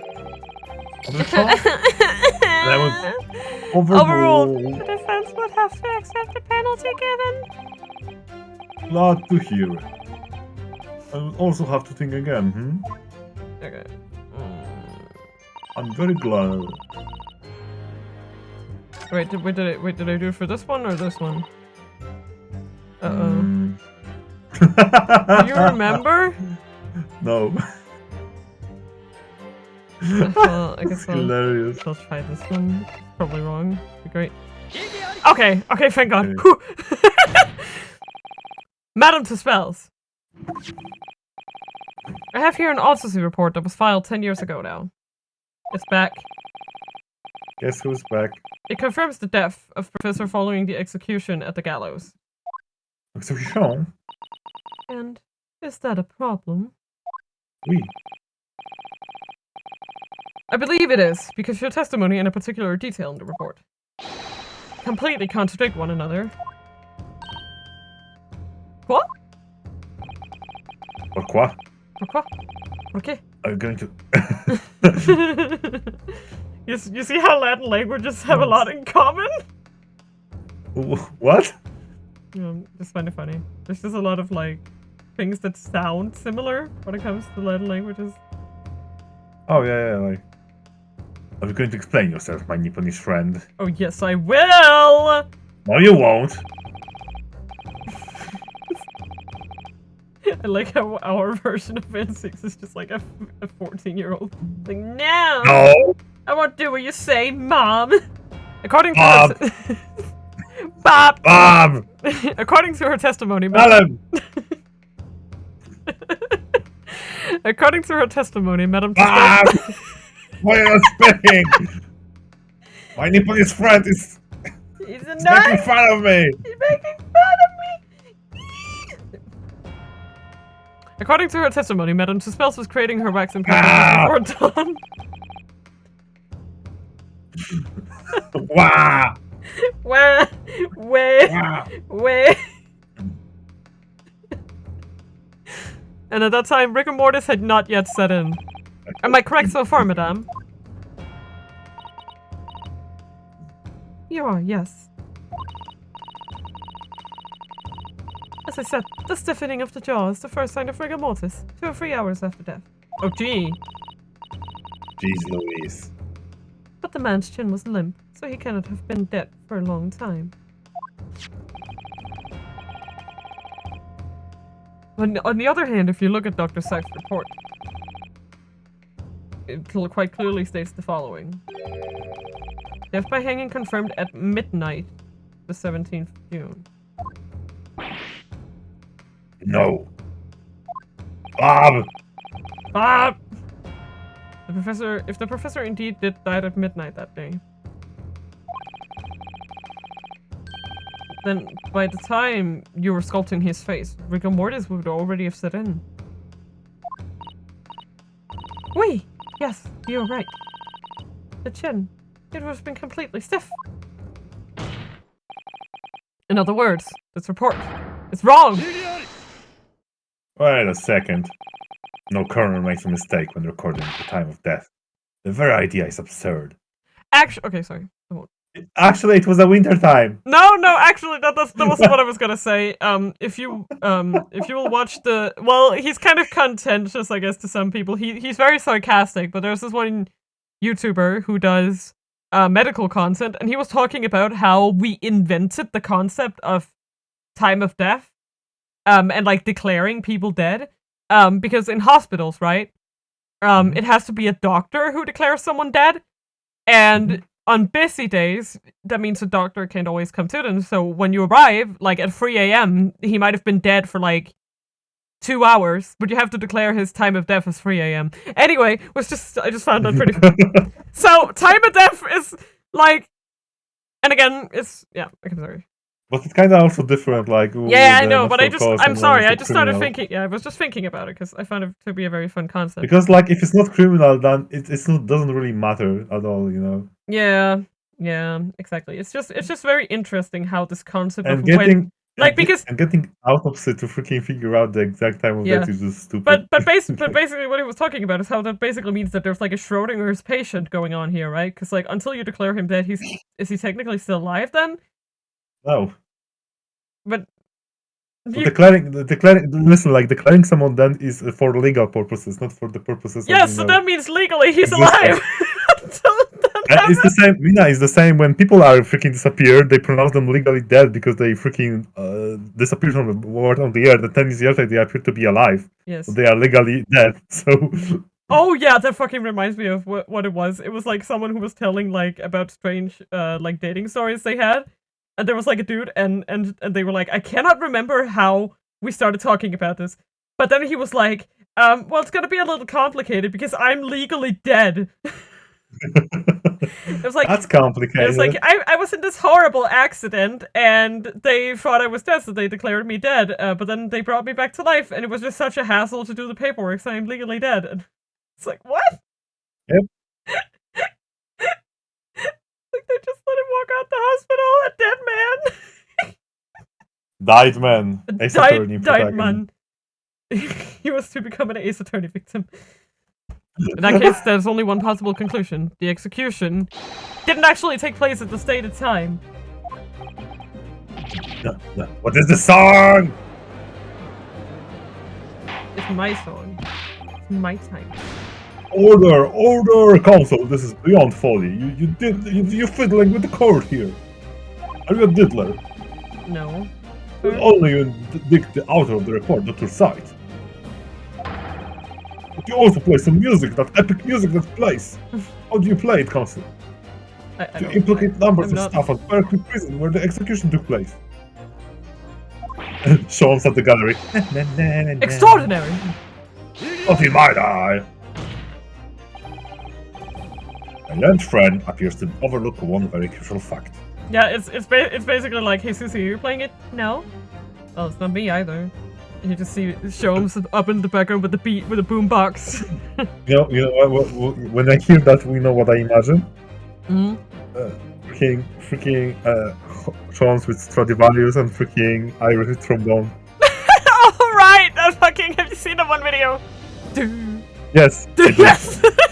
Yes, it's epic. It's so epic. Yeah. And the Sean's in the background. Okay. I can 2D animate too.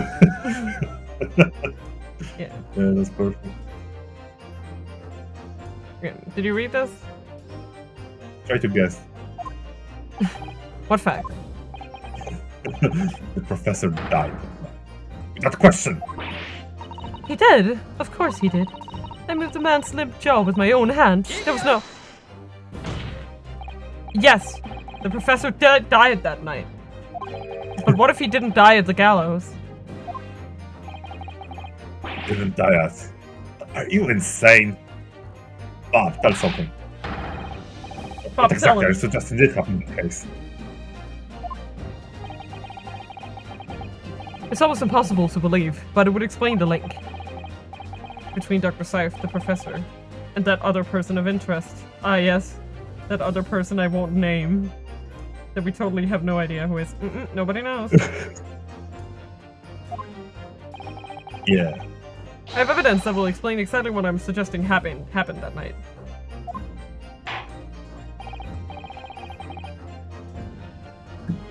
Council, present the evidence at once. Evidence that allegedly explains what really happened on the night of the professor's execution. I'm gonna have to think it's this. What a freaking catch. I mean, what else, right? It's like literally, yes. Yeah. Yes. That's literally it.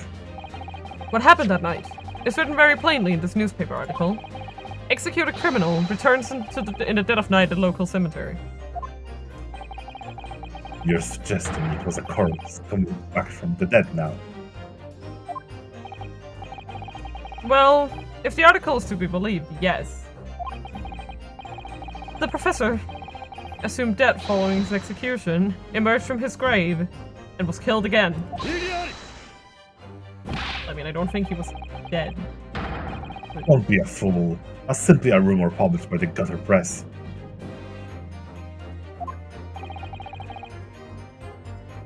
Can you be certain of that?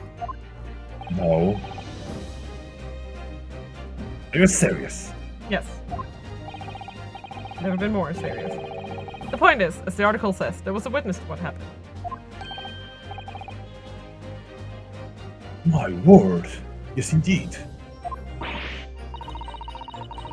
Masui, the young man who stole into the cemetery by chance that night.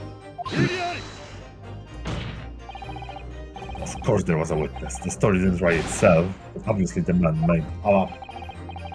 In my case, that was 10 years ago now. There would surely be no hope of finding him. Oh. Actually, he's right here. On the contrary, my lord. We all know this witness well. What? He's like, God damn it, this fucking guy. Why What does... are the odds? Are you suggesting, Council, that you identified the person in question? That you know who claims to have seen this other incredible events took place? That you know exactly every 20 of those years? Also, I just want to point out, right? Let's just look at it. Mr. Draper. His name is right there. I'm just telling, like, I mean, Did you read it? Yes. That's what happens when you have 20 Londoners overall. Ah, yes. They don't have a lot of brain cells to go around. Anyway. Yes, my lord. In fact, you can say that he's right here before my very eyes! It's you, Judge. You were there. You'll substantiate your latest claim now, Counsel. Who's the alleged witness of this struggling scene from cemetery? Oh, I don't know. The man whose name is there? Hooray! The man in question is Mr. Enoch Drebber. Drebber. Yeah. Drebber. Yes, queen. The previous witness. The special exhibit in the House of Horrors at Madame Tuspel's Museum of Waxwork recreates that decade-old scene in great detail. The condemned criminal emerging from the grave, and beside the tomb, a young man with a lantern stumbling upon the terrifying sight. And that young man is a 10-year younger Mr. Enoch Drebber. Dun dun dun! Order! Order! Order! Me a sandwich, I'm hungry. Oh. Sure, not counsel.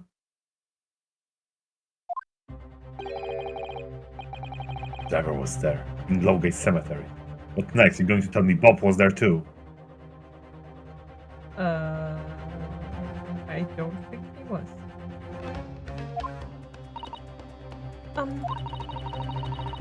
What is all this talk about Mr. Drebber? Is the name significant? Woman! Of course, Madame Tuspels doesn't know, does she? She doesn't know. She doesn't know! Yes, it is extremely significant, madam. To your situation as well, in fact. What situation? The theft of the Professor Waxwork from your museum some days ago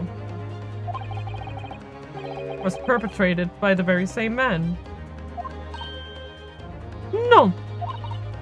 But that would mean...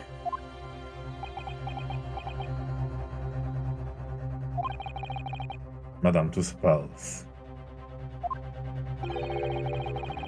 It would appear you know the name, Enoch Drebber. Oui. Yes, I know it. God damn it. But from long ago, in the past. What? I mean... Oh my, I mean, she took a wax... Oh. Good gracious! Explain yourself, tell us everything you know. Yes, yes, of course. Okay. We are going. The story of the young man and the terrible sight he witnessed in the cemetery 10 years ago was published in every single newspaper in London and throughout Great Britain. However, in all the articles, the witness was simply described as a certain young man. No details were published about his identity. His name was never revealed. That is, apart from in one newspaper.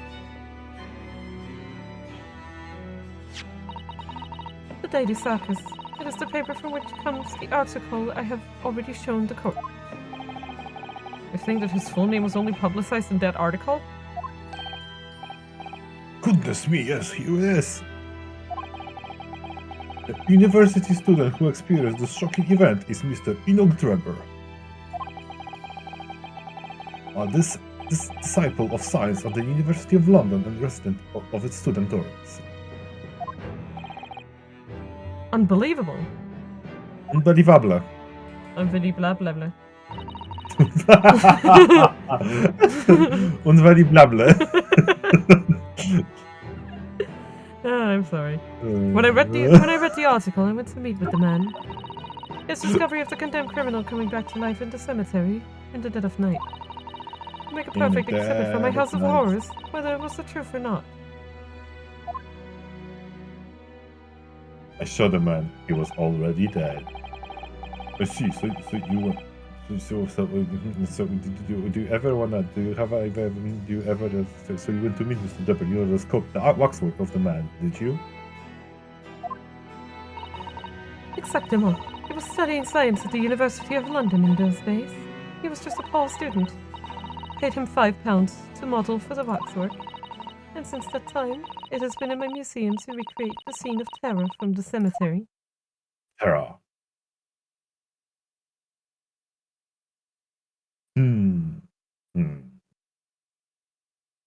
Ah. Nani? Nanyu? Nanyu. So, 10 years ago, a young man appealed to the public about an extraordinary event he'd witnessed. A criminal who'd been put to death, re-emerging from his grave in the middle of the night.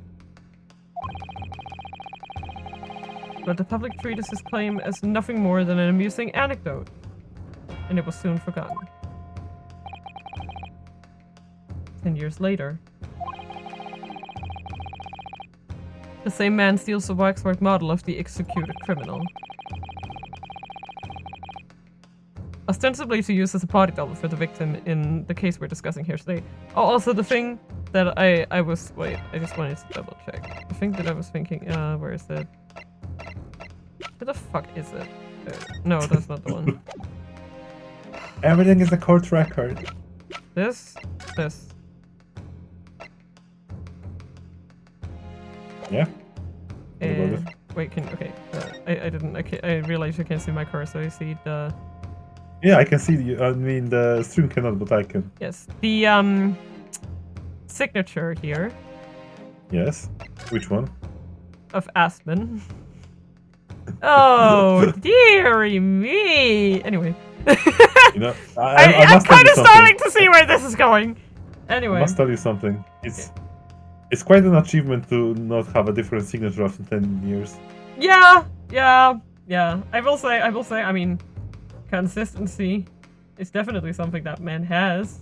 That's pretty respectable, I guess. Ostensibly to use as a body double for the victim in the case we're discussing here today. Even though the waxwork's build is a poor match for the victim, and its face is obscured by a mask. So the question is, why would the man do such a thing? I already know. I don't. Which brings us to 3 days ago when the birdcage crashed into the Crystal Tower. If the birdcage had in fact contained not the body of Mr. Asman, but that same waxwork. The coroner from Scotland Yard who investigated Dr. Seif would have noticed immediately. And yet, she submitted this autopsy report for the victim, which the court has seen earlier. Why? Because the waxwork was that of the professor. Is that what you're saying? Dr. Seif put her name to a document confirming the death of a condemned criminal who was still alive. A criminal whose apparent resurrection was witnessed by Mr. Drebber. But that misconduct was a deadly secret the coroner would do anything to protect. Which is precisely why Mr. Drebber used that particular waxwork as the body double. Oh god. Is he okay? Does he need a healing potion? My lord. Potion seller. This court must summon Dr. Seif to the stand. The defense is determined to find out exactly how the coroner and Mr. Drebber are connected. The Strongcard said not! But according to the missive I received this morning from the prosecutor office, Dr. Seif is unable to participate in these proceedings. Is that not the case? Well, fuck the rules. Let's see what he does. She told us so herself, didn't she? Lord Van Six won't be summoning me as a witness. Lord Strongheart has forbidden it. Lord Strongheart. The Wow. Pandora's box you were warned about.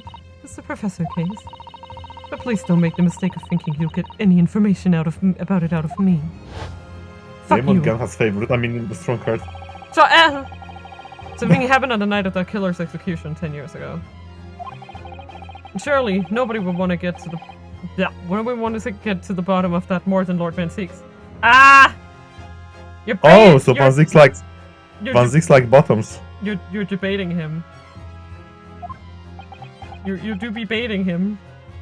Like, I am being baited, but I will take it.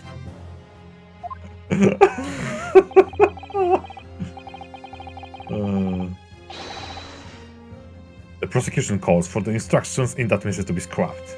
I knew it. Ah! He's being debated. Lord Van Zieks! But he will. Strongheart will be really muddy. He's being debated, but he will take it. The message was issued from the Lord Chief Justice office. That's like, no. I don't care. Shut up! The assigned prosecutor has the final say on policy in any particular trial. In other words, moi. Moi.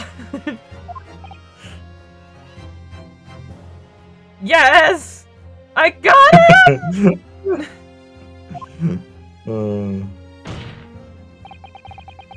Got him! Let ENVtuber and Dr. Side both take the stance together. No. So we can exploit them to see how they react to each other. Order, very well. I uphold your request. But I will not be speaking with your Strongheart after that, okay? Leaf, send a subpoena with immediate effect, addressed to Dr. Side of the But when forensic Lord investigation. Strongheart asks us what it was you. Yes. The woman is compelled to attend on Her Majesty's orders. Vicky's like, I didn't know about that. I don't know about that, but fuck it, I'll take it. Alright then, ENVtuber and Dr. Scythe. If they weren't colluding with one another, this crime could never have been committed. As the stones throw away, I can feel it. Something squishy in my very guts. I'm sorry. I think that's the only thing I can think of. That's the only thing I can think of when I hear that line now. The truth behind all of this is about to come out because I've had to read it so many times. Like, Jonas, will you shut the fuck up just once? No. Okay. No, ye god. Ye gods? Ye gods.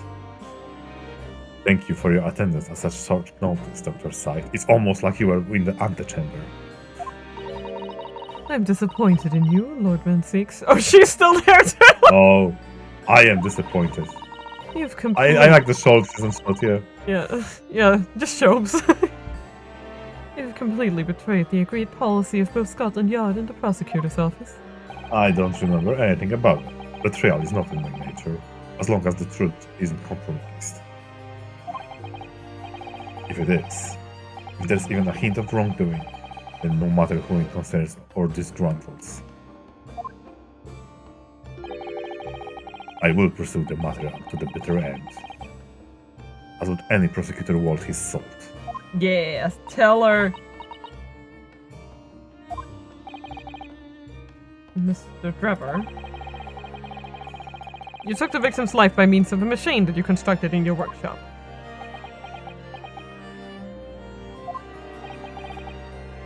And Dr. Scythe, as the investigating coroner, you were the first one on the scene to examine the body. It is the belief of the defense that you collaborated with each other and were both complicit in this crime. And where's your evidence? At present, we have no definitive evidence, but we do have a very significant clue. What are you talking about? I'm talking, of course, about the waxwork. This model of the killer known as the Professor, who was sentenced to death 10 years ago. You don't need to tell me. You asked. I killed his ass. I witnessed the man's execution with my own eyes, and officially pronounced him dead. That remains to be seen. Is that so? According to newspaper reports from the time, on the night following his execution, the killer came back to life. How nice. Don't waste my time. God, shut up. Therefore, you perform a necromancy. You're a witch. And the sole witness to that mysterious event Uh, was you, Mr. Drebber, wasn't it? oh, I am here. I forgot. Wait. We will. Oh shit. I am. I didn't even mean. This I is didn't not mean the to click. If what you saw in the graveyard No. that night 10 years ago wasn't some chilling fiction but reality, it would make you privy to a very great secret of Dr. Sykes. A secret so profound, it could compel the coroner to agree to collaborate in your evil scheme. in fact.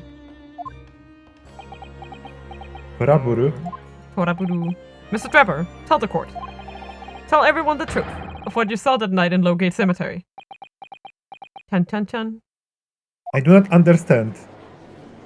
So he was the student who saw it. He was the student who saw it. You can see the resemblance, actually, can't you?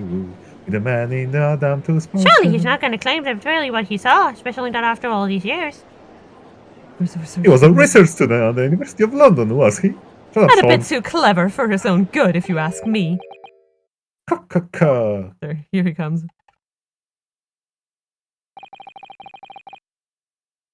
What an interesting twist. Ooh, what a plot twist. Huh? Ooh, a plot twist. When at the time, not one person would take me seriously. Yet now, here we are, 10 years later, and suddenly my story matters. And in a court of law, too.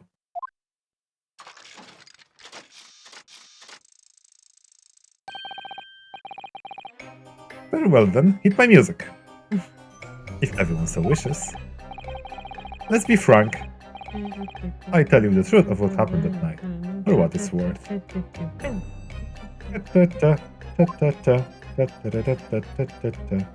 It's like, oh my god, can you get him out, please? No, I will stay here in the stand.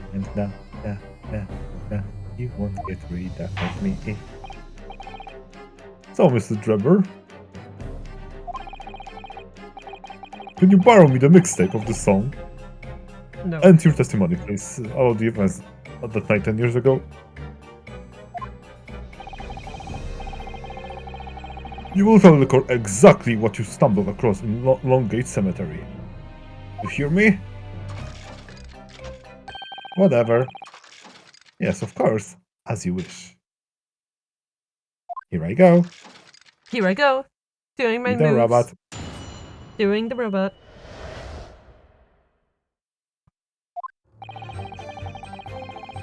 The reason I was in Lowgate Cemetery at all 10 years ago was for a spot of moonlighting, as you say. Yes, the illustration in that newspaper article was based on what I witnessed that night. But I wasn't hearing a shovel.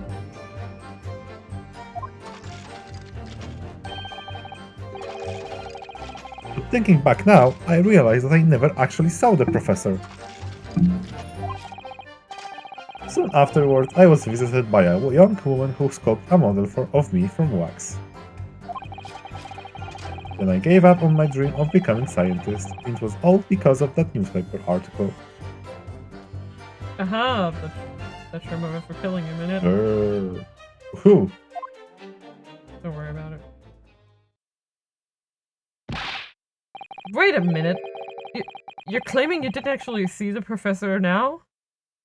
That was see the professor now? That was a very weird cadence, I'm sorry. Another feeling when you just read a line completely wrong and then it's just like... Yeah, that's weird how it works, right? Like the words are there, but they just not sound correct if you can go like that. Just, why did that come out that way? I don't know. Are you You're okay? claiming you didn't see him this time, hmm?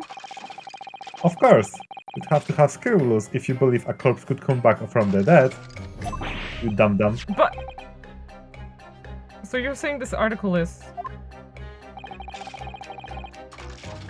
Not worth the paper it's printed on?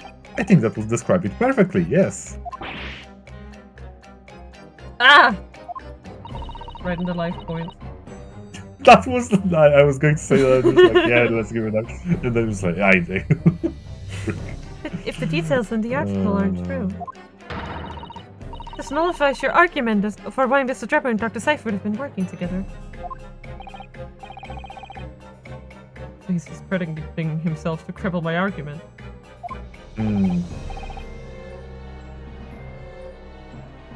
Tell me, witness. You claim to have been in cemetery on some auxiliary business. Can you elaborate?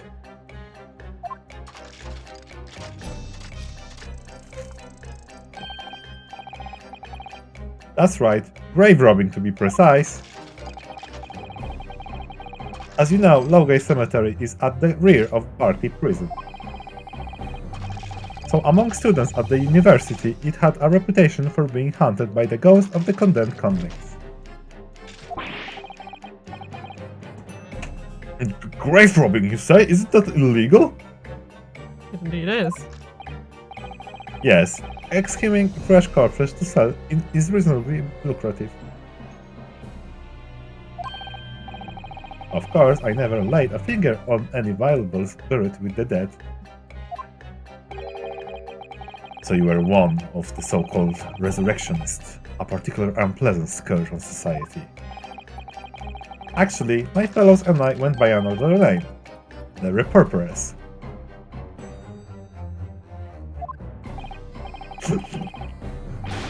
That is quite beyond the pale. You would invite divine retribution, sir.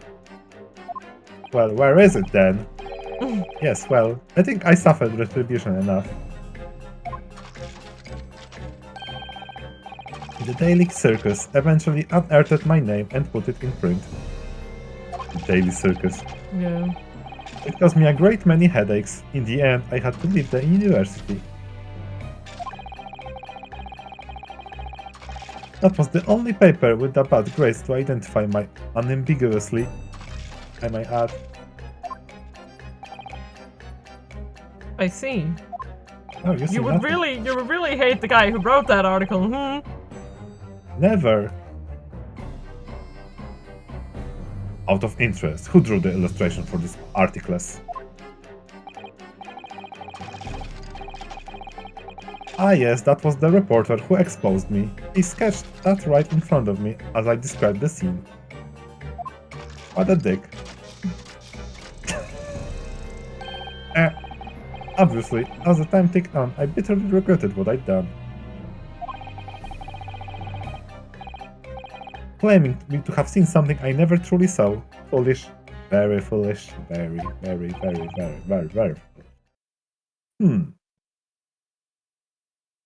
But press X. Pay respects. X to To the down. counsel for the defense, you may proceed to cross-examination now. Okay, at once, my lord. I think this would be a good time to take a quick refreshments break. Because we still have 2 whole more hours to go. So... And what do you mean? We're just going until we finish the case. Oh yeah, sure. Okay, we will see you guys back in a few minutes. See you back in a few minutes. For reals. Bye-bye, see you soon.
turn.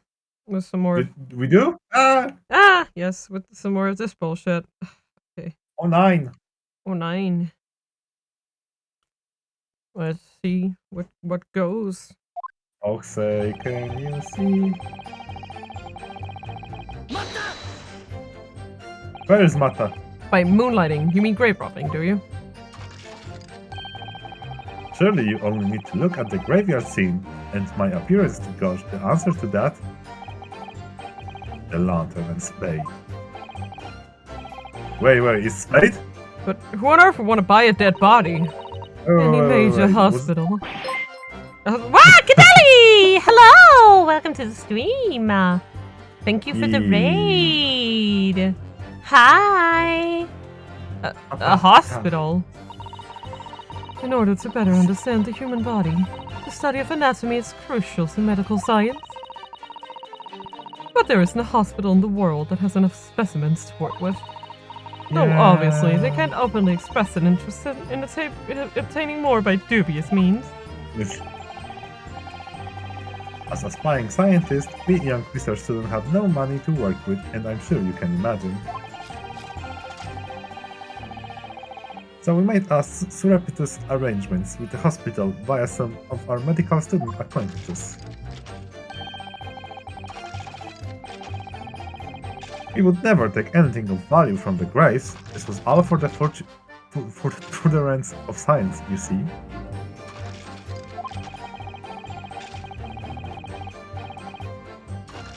That's what we all told ourselves every time we stole the graveyard at night and spade at hand. Huh. Wow.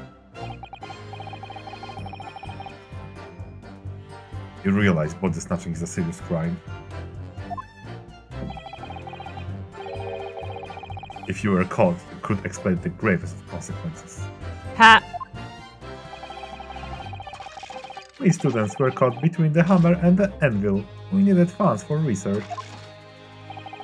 Professor Hairbrain said exactly the same.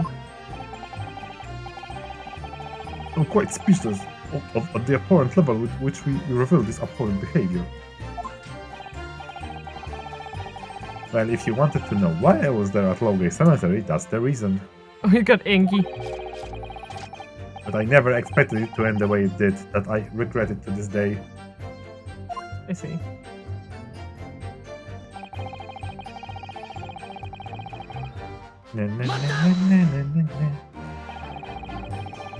The strange happening at Lowgate Cemetery, which you now deny. Not entirely. I ran to fetch the police at the time, you know. I was shaking like a leaf. But they didn't believe a word of it. In fact, it was very nearly arrested myself. So you went to the papers instead? I started big with the London news, but unsurprisingly, they didn't want to know either.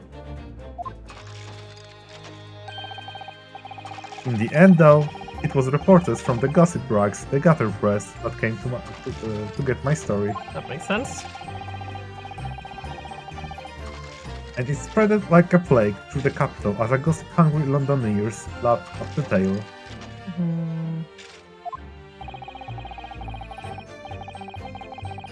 The story was in every single paper at the time, with the exception of some broadsheet.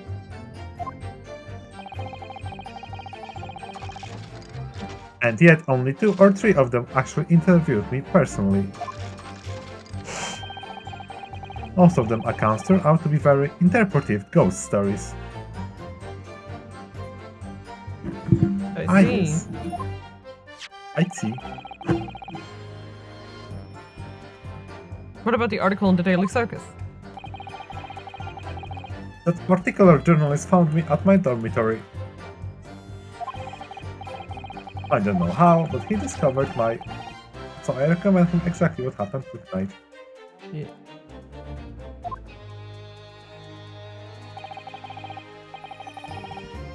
And from you... And from your description, he drew this illustration. Precisely, that's how I learned that the condemned man was the infamous professor. Because the reporter told me so. I had no idea myself, you see. Newspaper reporters are wont to snoop around in matters that don't concern them. Was the scene portrayed in the illustrations accurate then? Well,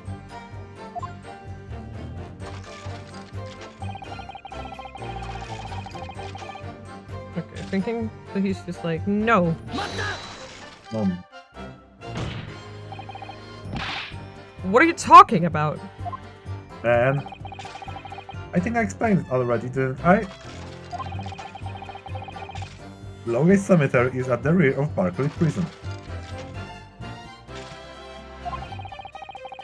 So it was renowned among us students at the university for being haunted by the ghosts of condemned convicts, among us.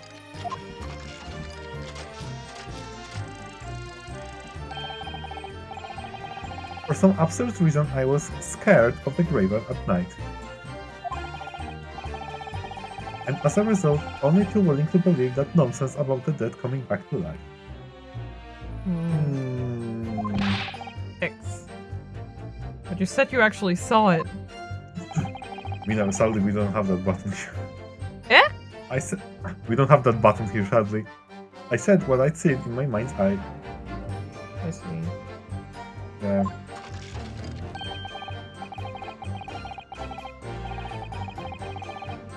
After all, resurrection is impossible, isn't it? Have to be unhinged to think otherwise. Unless, of course, you have some evidence that proves that I encountered the professor that night.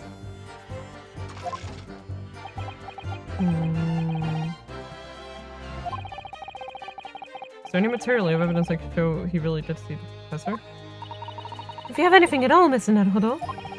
I know. And he presented against an irritatingly backtracking statement of his. The point is, that night was a pivotal moment in my life.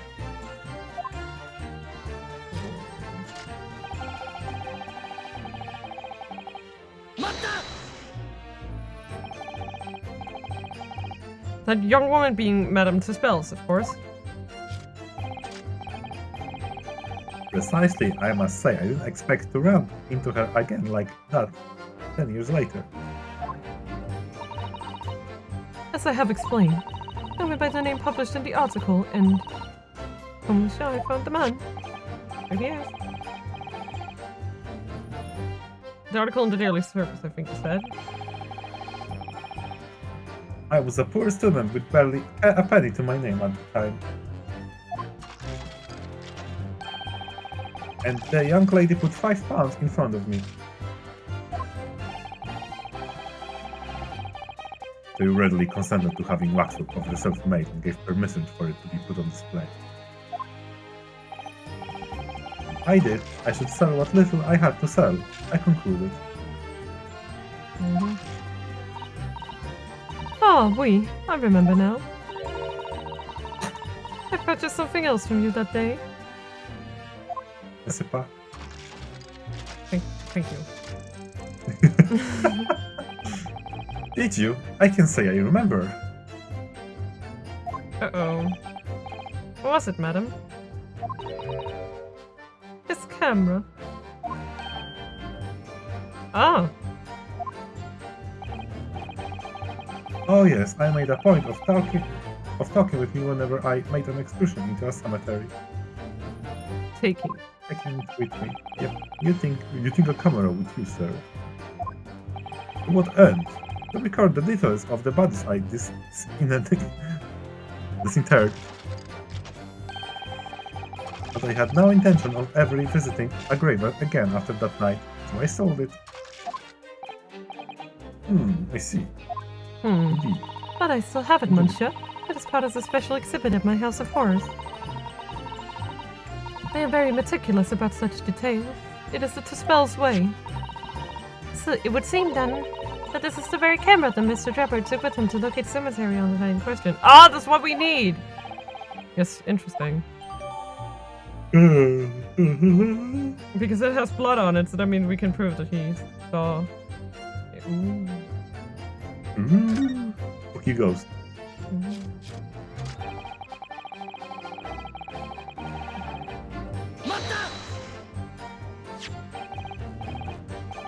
This article, you mean published in the Daily Circus? Yes, somebody informed the dean that it was my name that appeared in the article. And carelessly let slip that night after night I was digging up graves. Hardly a model student, you might say. The university reputation was extractably defiled, and I was expelled as a result.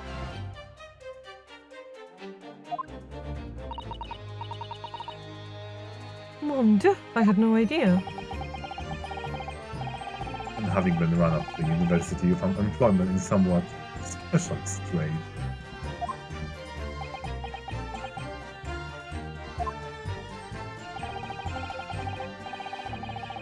You can buy. Ah! Yeah! It's the crackers stuck in You my okay, my throat. land friend? Yes. You combine your knowledge of science with knowledge of stage magic to create various experimental machines intended to demonstrate never-before-seen technology. And you use those deceptive machines to trick the government and private investors into giving you money. No. Professor Albert Harebrain was just your latest victim, wasn't he? Whatever are you talking about? I have no recollection of doing anything of the sort. The sneaky one you are you? Why do I have to stand next to this plebeian? What's Stripper up to? And when he suddenly changes tune and recant his claim, because a very scary lady is standing right next to him, I think. I wonder if perhaps it's because his circumstances have changed now. What circumstances? Well, if he admits to having seen the professor emerging alive from his grave 10 years ago, it will expose a secret in Dr. Sipes' past that she would desperately want to hide. Yes, of course. If Drebber and Dr. Sipes are working together now, then if Drebber were to betray her, there would be no reason for her to continue to cooperate. In that case, there's only one way around it. I'll have to prove he really did see it. Prove he really did see the professor's corpse coming back from the dead as originally claimed. Yes, Mr. Naruhodo, exactly. I can read your thoughts! Woo!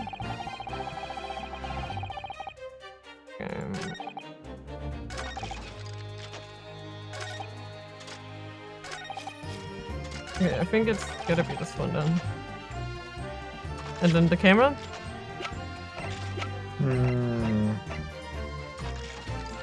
Because it has the blood stain.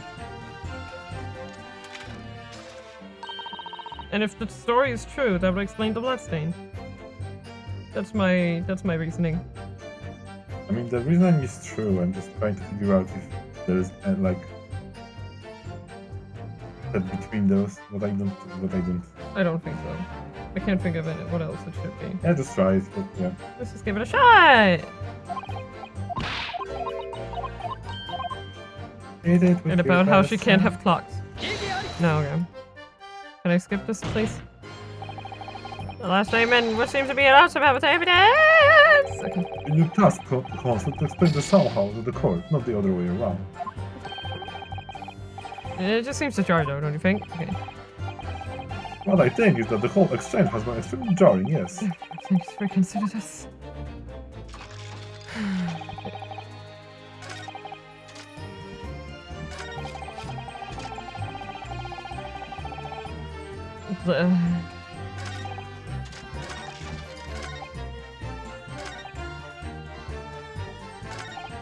I don't know.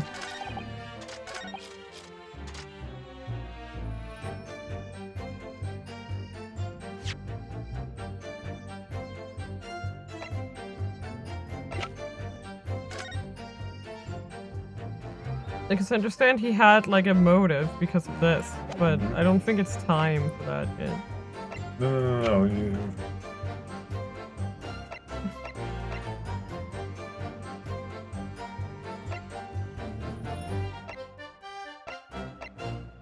I don't know, man. I was really sure of that one. More than usual. Yeah.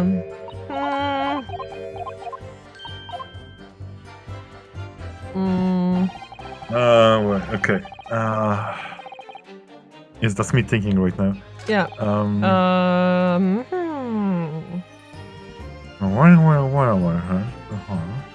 think this is fine. Okay, so there's this one, and I think this one. Like, it's one of those two, but I don't know which one. I do think it's this one, though. So we're gonna prove that he's looping. What's the next statement? Young woman who sculpted a model of me.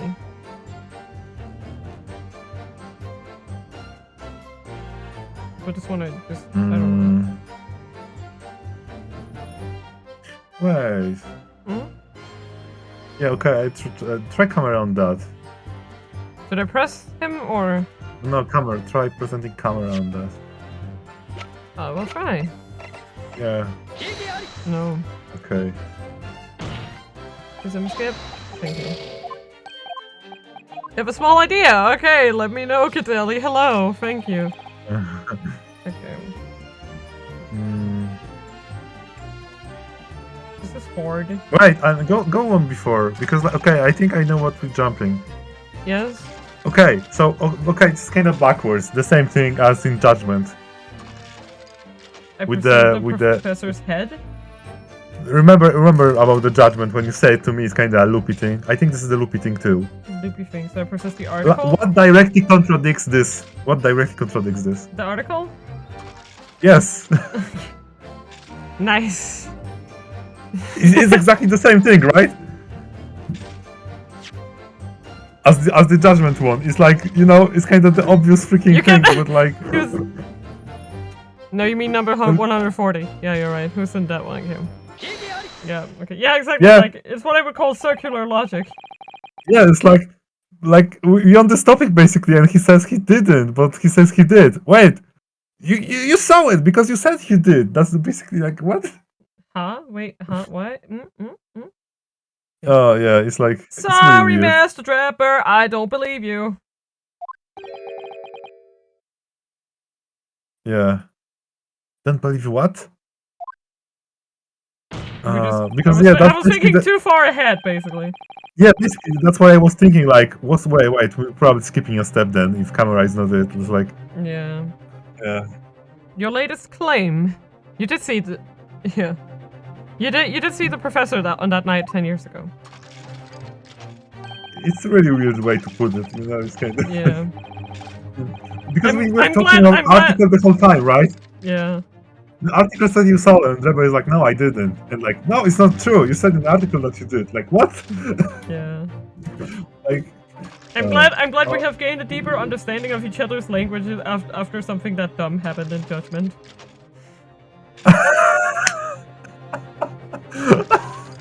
That's true.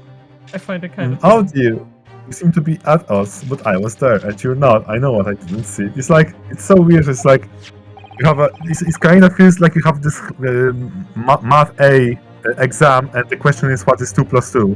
Yeah. Yeah. No, it's like, wait, what? Wait, what? But, huh? Yeah, should I and then you're like, wait, do I answer Is it 4? really 4? What Wait, it's a trick no. question. It's a nonsense. It's a nonsense. Illustrate- A man. Yeah. The illustration with this article was drawn based upon what you told the journalist you witnessed. Yeah. Oh, and then we present the camera as like the double. I think so. Yeah. After that, okay. yeah. After that, Makes there will be something about camera because Yeah, now it will be a new testament. Okay. I think the way that I will see this one, right, is that the way that I'll see it. I think what they're trying to do is sort of like you start with this evidence to build a case, basically. I know. So this is the starting point. It still feels weird, but like I can kind of honestly, justify it in a way. Yeah. Honestly, considering the jumps in logic that game does, no. Yeah. Like in the same case, like previously, we just jumped to the conclusion that Sight was collaborating with the without any evidence beside the assumption that somebody must have helped him. Yeah. Like, A figure emerging from a tomb wearing an iron mask. Oh, that was. How would he Yes, know about yes, the mask? Right. yeah, that's the idea. Yes. How could he describe that if he didn't actually see it? Yes, when the killer was tried 10 years ago. Like, that's the angle, but you know the logic is kind of Yeah. to decide the Coast Court ruling that the man would never wear the mask to hide his identity. It wasn't to be removed even during the execution and subsequent burial. Even the prison wardens were to see the man's face. It probably was too handsome. Yeah, too hot for school. Obviously, the provision of masks was not public knowledge.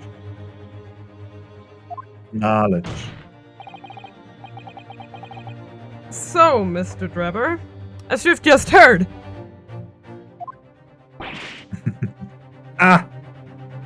Light in my life points. a lowly student of the University of London certainly wouldn't have known about the condemned man's mask. So unless you'd actually seen the professor that night, it's inconceivable that the artist would have included the mask in that illustration. Yep.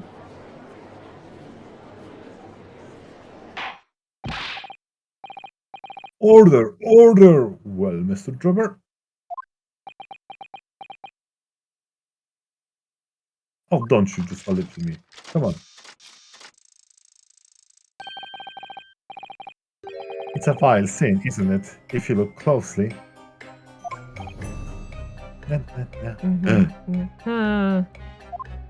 Gasp.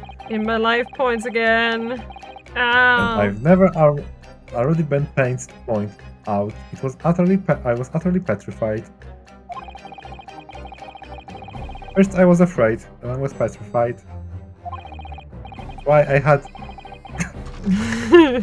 But afterwards I came to my senses and realized that Sorry. I just that's wanted why to... I had in my head just wanted to- I seen such a blood-curdling sight. But afterwards I came to my senses and realized that I'd been mistaken. The one time I'll leave the freaking Yeah, yeah. like, yep, that's the line.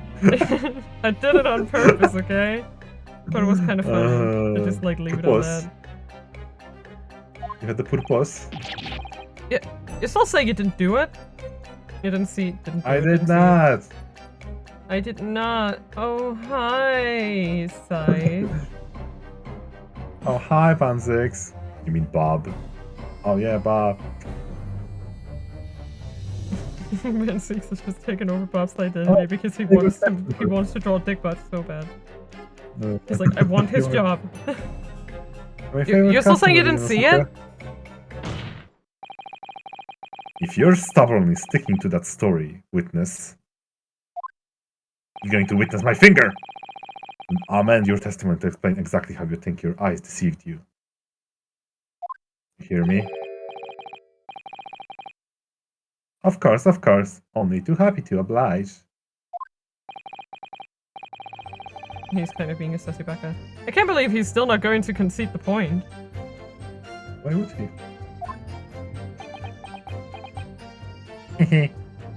It's his last stand, I think. The what now?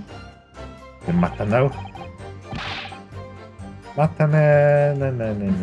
A fellow grave robber? What are you talking about? Well, it wasn't only one boozy in the cemetery that night, you know. Other body snatchers were at work.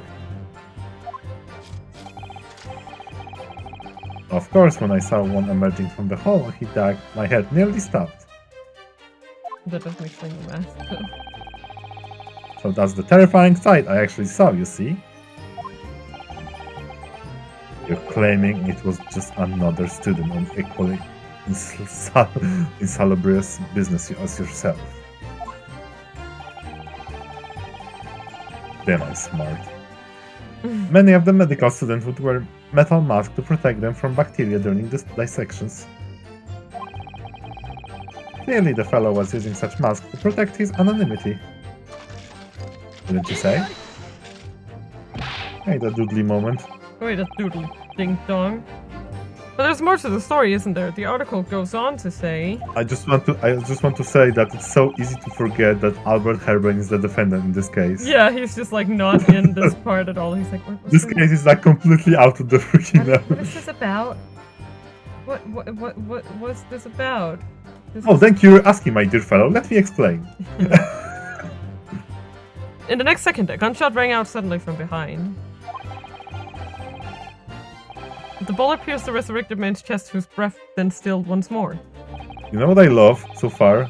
Like, Yeah. during this whole part of this trial, Van Zix does not losing his composure. Like, Yeah, for once he he's didn't not. show anything. Yeah.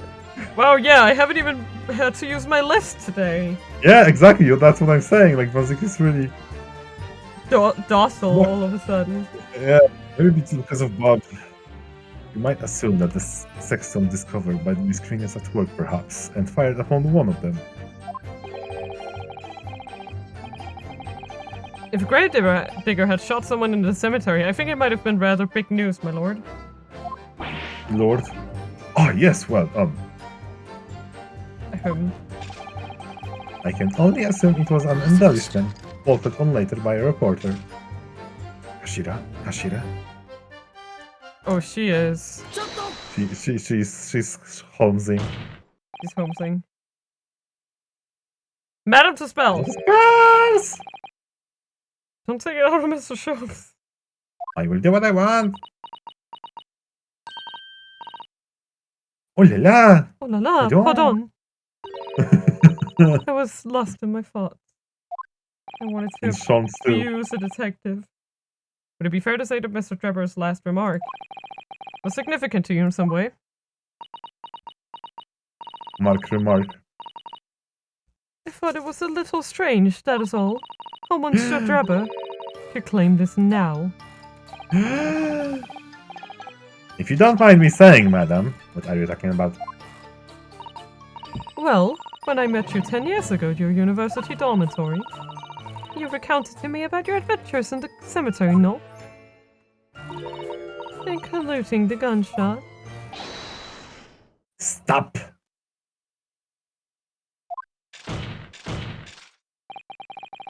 You might want to watch your tongue, you know? Wait a doodly second. Have a care, Trevor. That's no way to speak to a lady. Oh shit.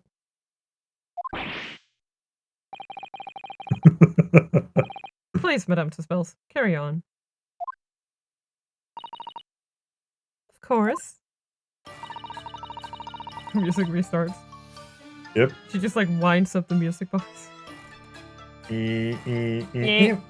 According to what Monsieur Trevor told me on the oh my god. See, I know I did it to myself. I'm telling you, I do it on accident. Told me at the time. Like I just do it. My finger just. You're just trying to cover your tracks. I know that. No, I didn't do that on purpose. I know body believes me. Nobody. I'm fed up with this world. I did not hit her. I did not. He did hear a gunshot from behind him, and the bullet hit the condemned man. I said nothing of the sort. No, you were very explicit about the details. I changed my mind. About the mask that figure was wearing. And the blood that spattered over you when he was shot. Here's where the camera comes in. What threw the mask and who's the blame? Well, you know Trevor was in front of him. Enough! Shut up, woman! You're making all this up. Whoa there, that will do. Whoa. Easy there, tiger. Mr. Dropper? Mr. Tripper? Mr. Dropper? Yes. You refute to account just given to Madame Tuspels?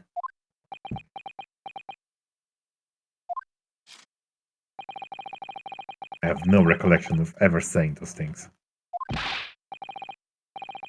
Come on, man! Control yourself, counsel. I will not bring basis accusation in my classroom. Right. Oh, what did he do? I was... Come on, do you really expect us to believe you? Sorry.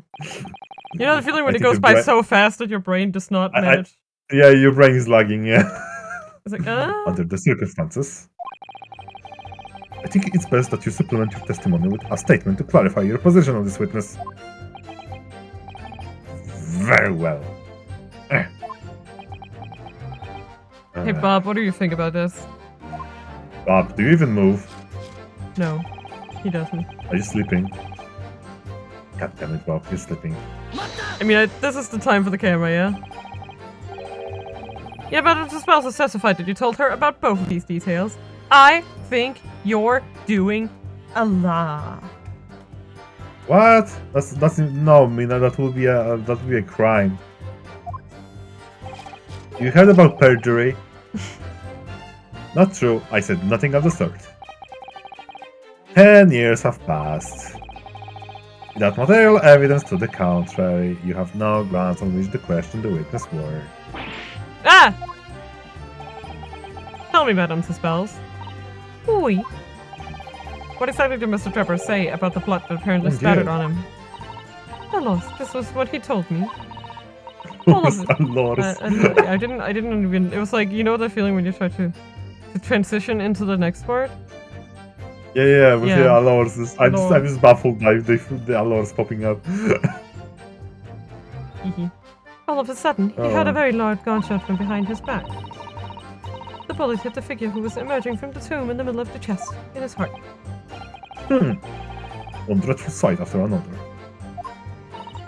And since Monsieur Trevor was at the time facing towards the condemned man, the blood sprayed from the wound and spattered on his body. That is what he told me. So, not an experience you would ever forget, is it? Precisely, and I didn't forget it. Because I have already said it never happened in the first place. He is clearly lying. No, If I'm only I not. had some evidence to prove it. We can't let him win, Mr. Naruhodo! So we mustn't overlook a single detail, no matter how small. Detail?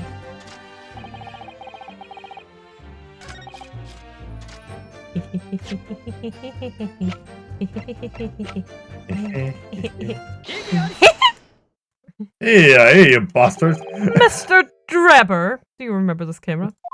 Mr. Draper. Mr. Draper. Internal screaming. But that is the camera from that fateful night. How do you have it? Yes, we borrowed him from the House of Horrors. Legally, of course. I don't believe you. It's the camera. It's the camera. That's fair. That's fair. Yeah. It's the camera you took with you to the cemetery at night, Mr. Draper. Mr. Draper. And is that supposed to be significant? This kind of camera is rarely seen in our homeland, so my colleague and I were keen to examine it closely. I see. We noticed that the lens extends forwards on the end of some bellows. Woo! Like this. Da. What's that? There. Just on the bellows. It looks like a sauce. Did you spill tomato sauce on my camera? Is this a Worcestershire sauce? Worcestershire sauce? Worcestershire sauce? Worcestershire. Worcestershire. Ah, shit! Worcestershire. Ah! Right in my life points. That's right. It's a rather conspicuous mark here in the bellows, in fact. The bellows. Good lord, are you suggesting The bellows. the bellows? The bellows. Yes, The my bellows. lord. It would appear to be a spatter of blood. Something Blood? that could be confirmed with a simple chemical test. Isn't that right, Dr. Say? It would be difficult to determine if it was human blood or not, and not the blood of some animal. But yes, to test whether or not it's blood at all is simple enough. I propose that Madame Suspel's testimony was correct, and that on the night in question, 10 years ago, he was spattered with blood from the gunshot wound.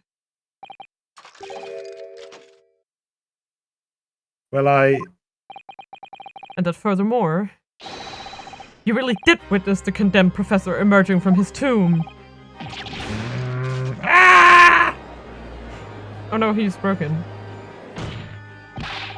There's simply no way you could have forgotten such a traumatic experience. Mm-hmm. In other words, the only explanation is that you're trying to hide the fact that you saw the professor that night. But why? Why would he want to do that? Well, not for his own gain, it would seem. For whose then? Who could benefit? Mr. Trevor is obviously lying in order to protect somebody. My goodness! He's shielding someone. Yep.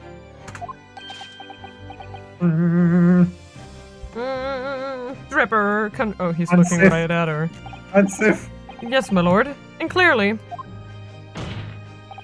I can someone who doesn't want the truth about the professor coming back to life to be exposed. Life. Life? Well, Council, who is it then? If you're going to say Miles Stronker, I'll be miffled. You'll be miffled? I'll be miffled.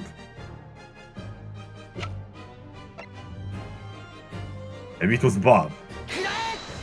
Definitely, Bob. The obvious answer is Dr. Scythe.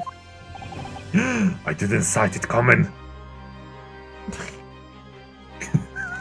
Sight? Fuck you.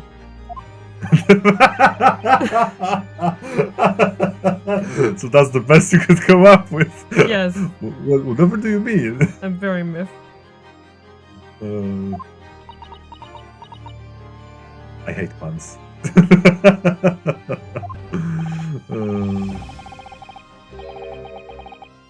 Imagine if the convict who'd been Imagine sentenced how to death was not in people- fact killed. Imagine if that was to come to light.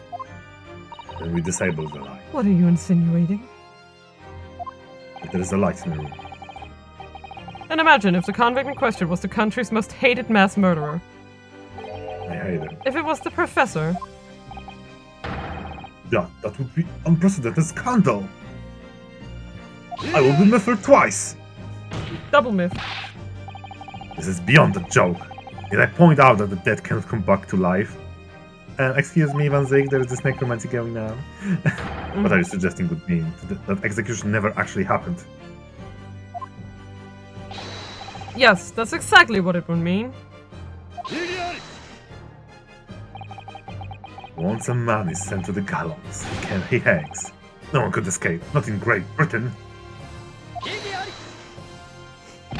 But the fact is, there was a witness to the fact that the man did escape his hanging.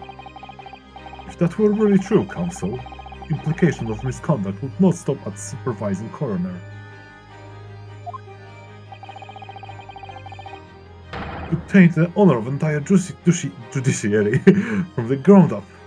Great to hear you can't say it either. Makes me feel a little more Like, validated. The problem, the problem of that, right, is when I do English, I need to close my throat more, right, than normally, and that basically makes me not freeing up. Judiciary, like, you know, having the closed words with the open one is kind of weird. And it's exactly because of those monumental repercussions that Dr. Cypher consent to any demand made of her by someone who threatened to expose the secret. Even if that meant being complicit in a crime. You mean? What do you mean? I mean that Dr. Scythe wasn't collaborating with Mr. Trevor's wicked scheme.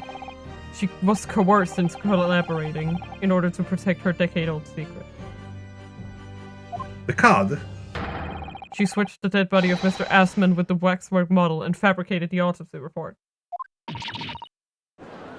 Right into your life, boys. Indeed, it goes. Ah! There he is. Sexy man, sexy man. Lord Van Six. Sexy man. Pray forgive my freshly filled Charles Harris. And a whole raft of other discourtesies now. Why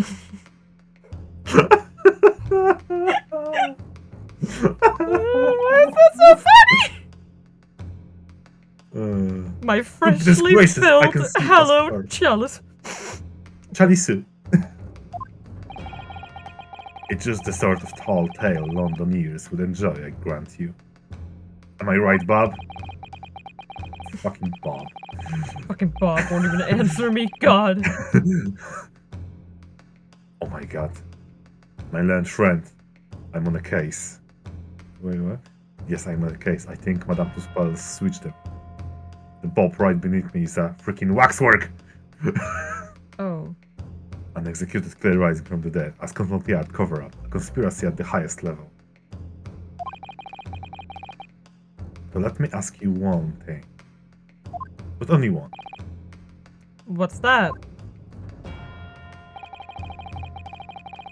If the condemned man really did emerge from his tomb that night only to be shot in the chest, who pulled the trigger and disposed of him forever? Well, that's one to the list. Who pulled the trigger, or? Sure. Well, I have no idea at the moment. We have too little information to work that out at present, I think. I couldn't agree more. Agreed. Oh god, he's pouring again. Oh god. The Old Bailey is no place for wild fantasies.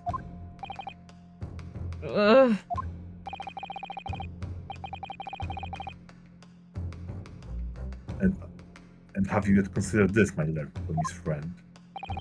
Consider what? You realize just what a dangerous endeavor it would be to coerce this woman into such criminal activity. It's tantamount to declaring war on the entire British police force and judiciary.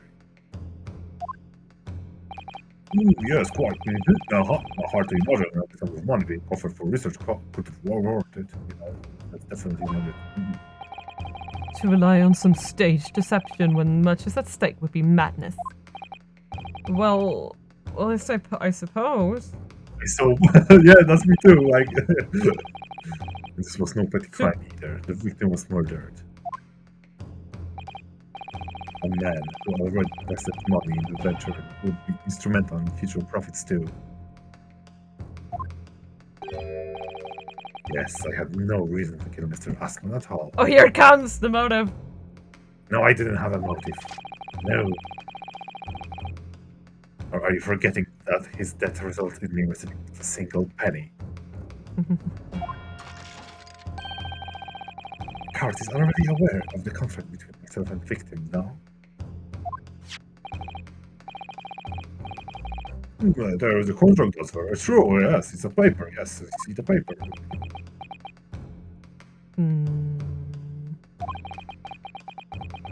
The motive for this case runs deep, though. I can feel it. In my very gut. Using threats to force the head of the forensic investigation team to cooperate is extreme. Especially for a government grant he had no guarantee of receiving in the first place. Do you know that QAnon is extreme?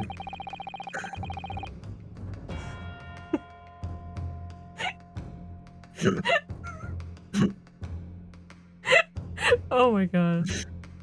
You just had to do it! Just had to do it to him.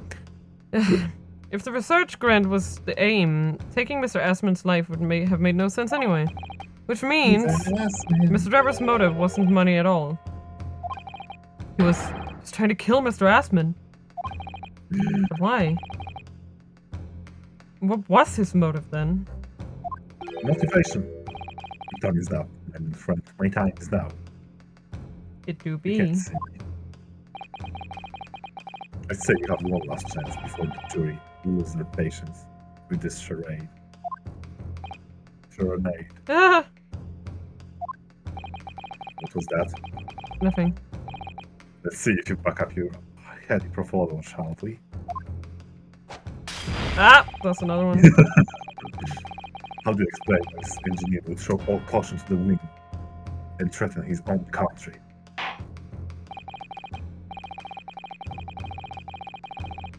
At this point, I'm not prepared to listen for more of this outlandish conjecture without proof. So, counsel, give me proof. Present your evidence. Alright. Who exactly was Mr. Assman to Trevor? There's a connection in there that no one's seen yet. It was his father. I'm gonna have to put the 2 pieces of evidence to show what it is. Ah, okay, so the contract and the article then. Articles, yes. Yes, my lord. The evidence that establishes a motive and explains why the witness and the victim is dead is right here. One of the victims dead. Should I just... Well, let's start with this. Yeah? It's this newspaper article, my lord. That was written 10 years ago. And every detail has been examined already. What can it possibly tell us? The paper should never have been written. It's typical gutter press nonsense that means nothing. Yes, on its own, it isn't particularly significant. However, when considered alongside another piece of evidence, it will completely explain your motive for wanting Mr. Assman dead.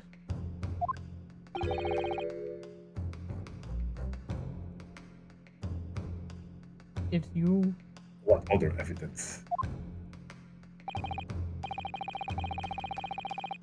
So we present your supplementary evidence without delay. The evidence is when cross-reference with the newspaper article established motive for the deed. This is contract, my lord. Mr. Trevor, this is the contract you signed with Mr. Assman. Yes, that's right. The very document, in fact.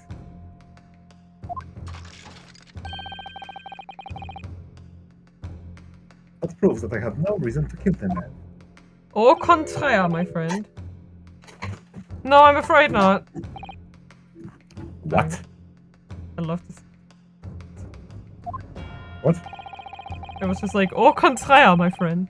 On concur. On concur. Yeah. There's something very significant that this newspaper and the article and the contract have in common. Really? And it's that common link that shows very clearly why you were determined to kill Mr. Odie Assman. It seems the defense has uncovered something the rest of us have missed, as usual. What a freaky surprise. So, my learned friend, point out what these 2 pieces of evidence have in common. Where exactly is that link between the newspaper article and the contract? Eat Eat it! What these 2 pieces of evidence have in common is a signature. Oh, a signature? The signature on the illustration that accompanies the 10-year-old article and the signature on the contract are the same! Belong to the same person! Same person? What? Ah! As the court has heard, this illustration was drawn 10 years ago. 10 years ago! By the newspaper reporter who found Mr. Trevor and interviewed him about his ordeal. The Great Stink. If you look closely, the reporter's signature can be seen in the bottom right corner of the document. As you can see, the article about the Great Stink is really important here. Yes, Great Stink! Great Stink!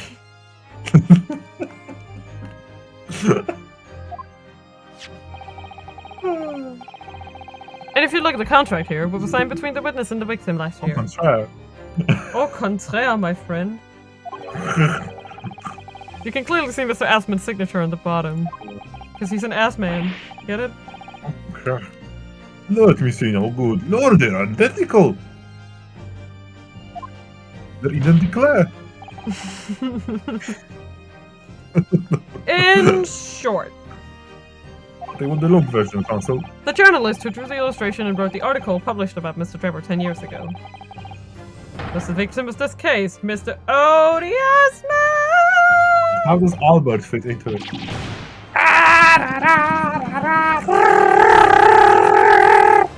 Oh shit. He broke. But explain to the court why. Why? Why would that constitute a motive for the witness to not estimate pet pal? Assman. Well, if you think back.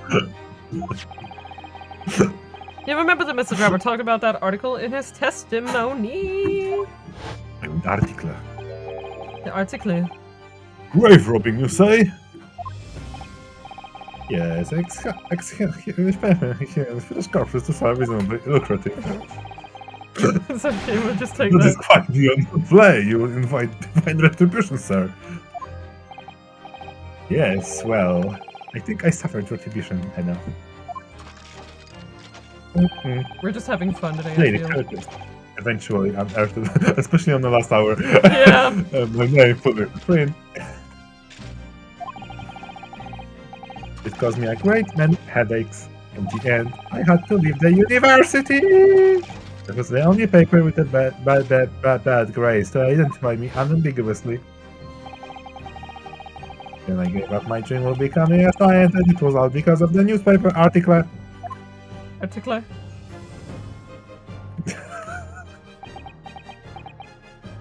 The bar. At the time, you were a student of the University of London who dreamt of becoming a scientist. However, London. this single newspaper article changed your entire life. So Mr. Osman used to be a newspaper journalist, did he? He did, my lord. In fact, it was widely held believed that Osman managed to position himself at the heart of Asman's criminal network. Thanks to many dubious connections he made during his time as a reporter. Damn.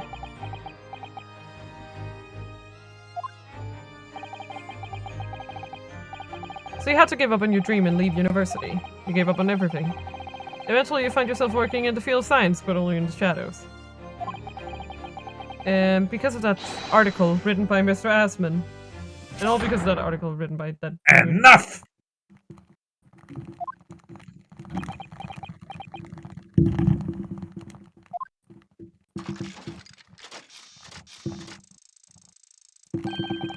What? Stop this drivel about my life.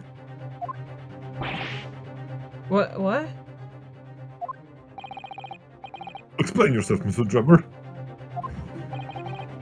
Yes, it's true. I had to leave the university as a result of that article. But it was just the straw that broke the camel's back. What do you mean? Almost every student of science in the faculty was too poor to actually conduct any research. But they struggled on with their hypothesis anyway. We all did, only to have them taken by vultures.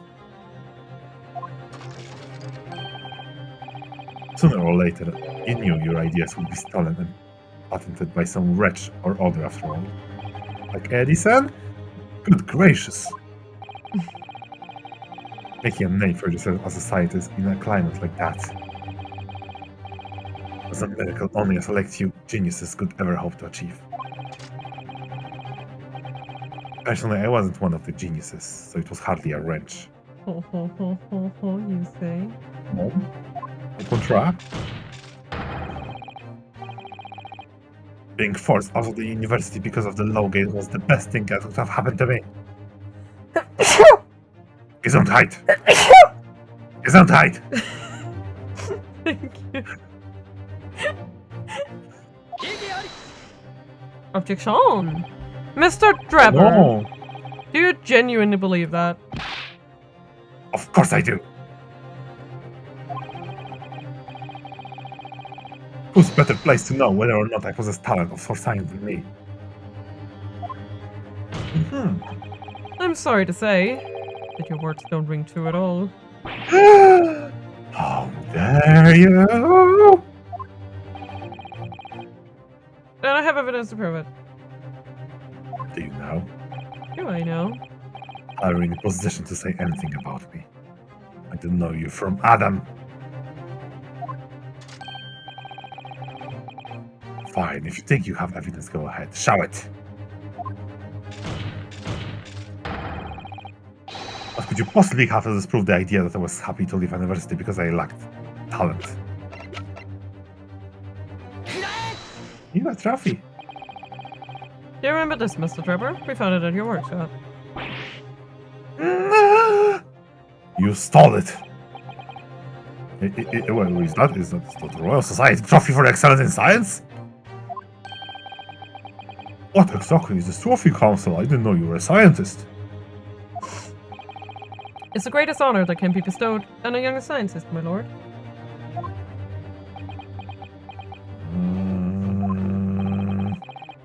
There is no higher accolade. It recognizes an emerging talent and promises a bright future.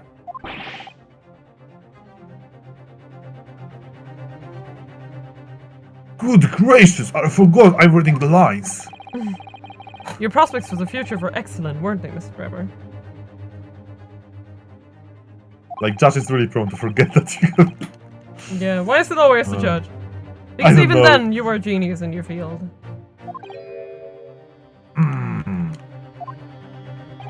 But you lost everything. You had no more future. Your talents would go to waste. All as a result of this one newspaper article.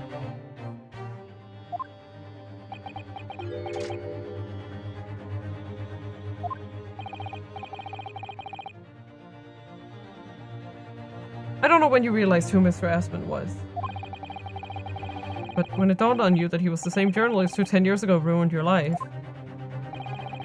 it's abundantly clear.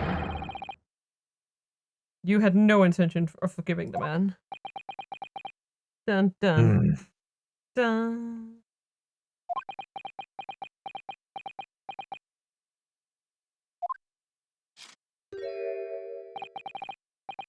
The truth is... Finally, he's gonna fold.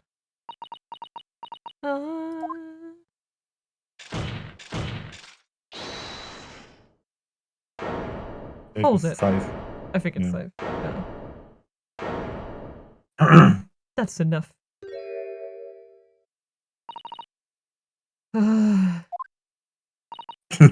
Fine. Clearly this has run its course now. What? I admit it. All of it. Damn! What? You cooked the delicious steak? No. What are you doing? You ate my steak? Not the steak. Not the steak!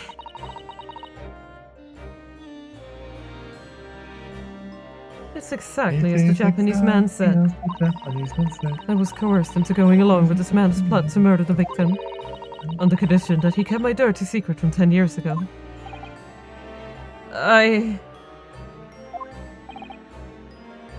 No.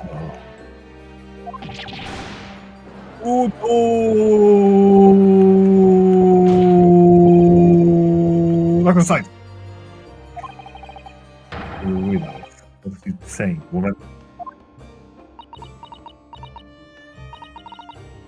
It's all true. That day, when I arrived at the Crystal Tower and saw the birdcage, my heart nearly stopped beating. That's not good. It really ain't. A memory from a decade ago that I've done my best to bury deep inside myself. It was the professor again, staring me in the face. And then, before I had a chance to react, I noticed something else. There was a note tucked inside the model's jacket.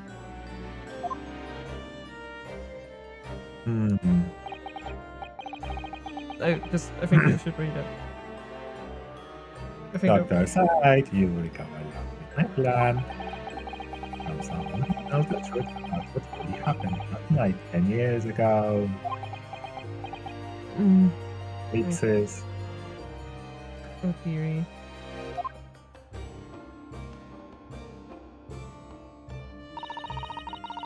All the instructions were there in the note. Every detail was meticulously written out. I had no choice but to do what it said. I made the necessary alterations to the scene and fabricated the autopsy report as instructed.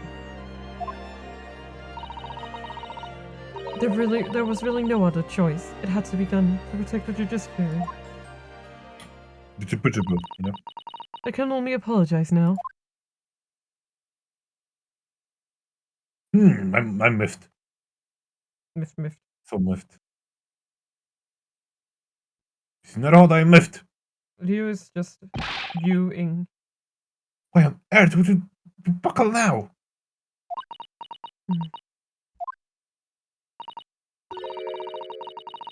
Well, there's no point in trying to hide it anymore, is there?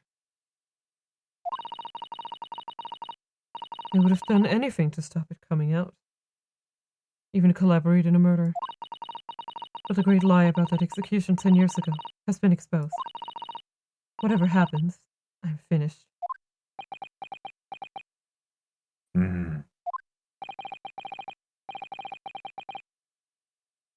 So then, Mr. Trevor, what do you say to that? Your Countess has admitted everything.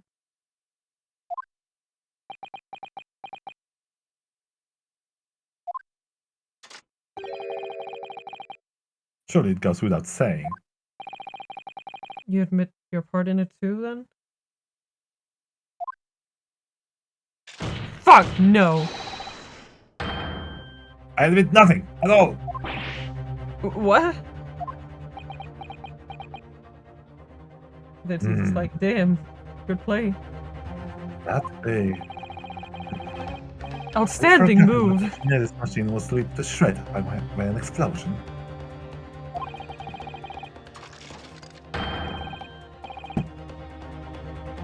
Short of admitting to a crime, there's really no possible way to get to prove I did anything wrong. No! Right into your life. I made my mistake. Order! Whatever this man says, I admit everything. He threatened to expose my secret, so I went along with his plan. That's weird. And Lord Van Seeks. Yes. Yes? Yeah. Yeah. I hope you'll accept my apologies. What happens next is in your hands, of course. He's like, oh my god, is she taunting me? I hate you. I heard more than enough now. I hereby present the final findings of this court. Ah! Yes, the case is over, Mr. Naruhodo. This trial is not the proper forum in which to pursue the alleged wrongdoings of Mr. Drebber. The defendant is Professor Albert Herbrain. Yes, I know you could forget about it, especially you, Mr. Naruhodo. I didn't do it. Very true. It has slipped my mind. Isn't he one of your closest friends? The what now? The what now? I don't know, who knows? As the court has heard, Dr. Said has admitted to the allegation brought by the defense, thereby absolving the defendant of any possible guilt. You mean... Yes. At the present time, it is the conclusion of the court that the defendant was not involved in any wrongdoing. Does the prosecution have any objections? I guess not. What do you think, Bob? None, my lord. Oh, congratulations, Mr. Naruhodo. You have proven Professor Harebrain's innocence. No, this is wrong! I didn't find the... No, we have to... Without further ado than the education. Ha, psych. Yep. Unless the prosecution or the defense have any other matters to discuss. No.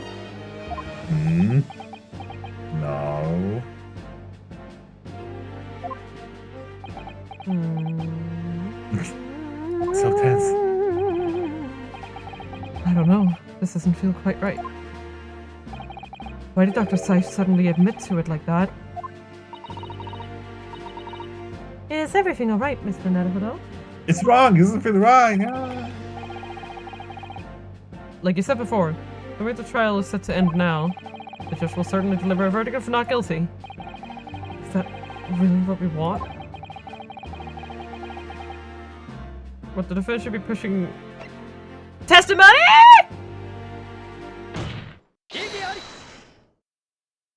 I like that he bogged down first and then said objection. Yep. Variation! The defense objects to the trial ending at this time, my lord! I beg your pardon? My Do you lord! realize We demand one final testimony. Oh, Sean, stop it! Iris, no! It's pursuit, and by pursuit I mean Irison. Sean's running after you with instruments. Yeah. You do realize I'm about to advocate in favor of your client, I presume? Oh yes, but I don't care. That's not what the U.S. Attorney game is about. Oh my Nipponiese friend. It's a mystery game, not a... Why would you want to obstruct the conclusion of the trial at this point? No defense lawyer, his right mind would do that. I'm crazy! I'm crazy! Well, I'm just wild like that. Mr. Naruhodo, what exactly are you thinking? I'm mad! No! No! The truth, the whole truth, and a way to bring it all out into the open. Right! And left. And right. To the Yes. In hindsight. left. Yes. Ah yes, one word of warning before I go. If in the course of the trial this afternoon you perceive even a shadow of doubt about the truth, don't let it out of your sight. Pursue it like a dog with a bone. Or did I won, or did I? Yeah, that's exactly.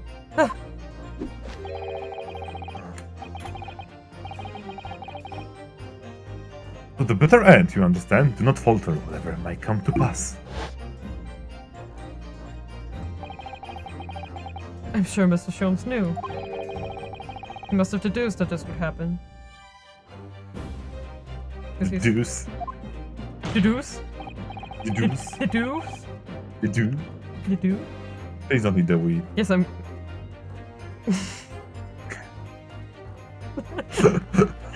Ah, yes. Yes, I'm here in court to advocate for my client! And to secure an acquittal. Obviously. Look at this guy, Bob. But that's not all. I believe that I have a duty to the court. To pursue the whole truth of the case, until every last detail is laid bare. Actually, I have an objection of my own. Can somebody wake up Bob? He's taking such a good nap, just let him. And that is why the defense calls for further testimony from Dr. Seif. Testimony from me? About what? What you diddly-doodling fiddling? What you diddly-doodly fiddled? About the nature of your collaboration with Mr. Enoch Drebber. Well, I started the art, then he finished it up, and I will do latest touches and then we post it. Oh, in case it's escaped your attention, I've already admitted to everything I did. The whole truth has already been revealed. So stop wasting everyone's time. So why is the fatwa on the prosecution? Good question. Ah! His lordship made it very plain. Your client will get the acquittal you wanted for him. There's simply no point protracting this business any further with another tedious cross-examination. Oh shit!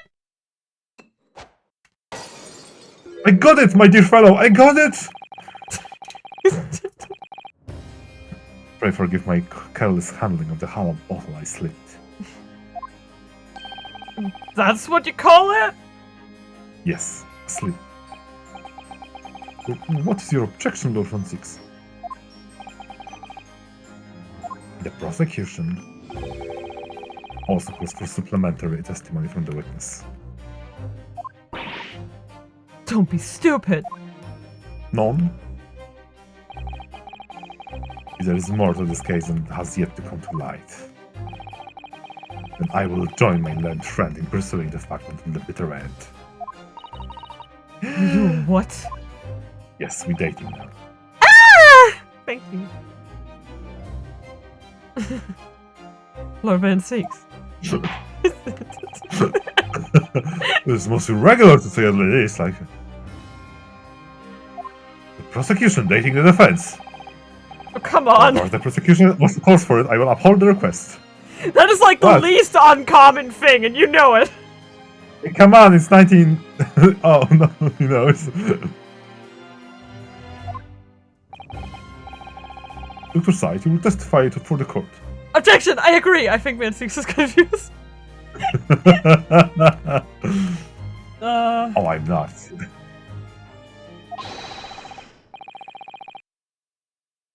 Explaining the full extent of your involvement in the murder apparently committed by Mr. Drebber. Very well. Fine. Sight is God. definitely the confused one right now. It's like, what? Why are all these old men ganging up on me? Leave me alone, God. Old man. Old man. That's the joke. Old man. It's the joke, because she's older than two of them. You know what's funny? No, you know what's funny? Because like the whole bench of the defense is probably the prosecution combined age is probably the judge age. No, the judge is immortal. You already know this. It all began at the scene when I saw the waxwork and a note tucked inside his jacket. I'm here too, my dear fellows. The actual body of the victim, as indicated in the note's constructions, was beneath the experimentation stage. I must say the caramel bars beaten in wine is pretty good. The body had to be arranged in certain ways to implicate the defendant, which was my job. I enlisted the help of the entire forensic investigation team to dress the scene appropriately. Surely you did. The truth about the execution 10 years ago is a state secret of the highest level. I had to protect it.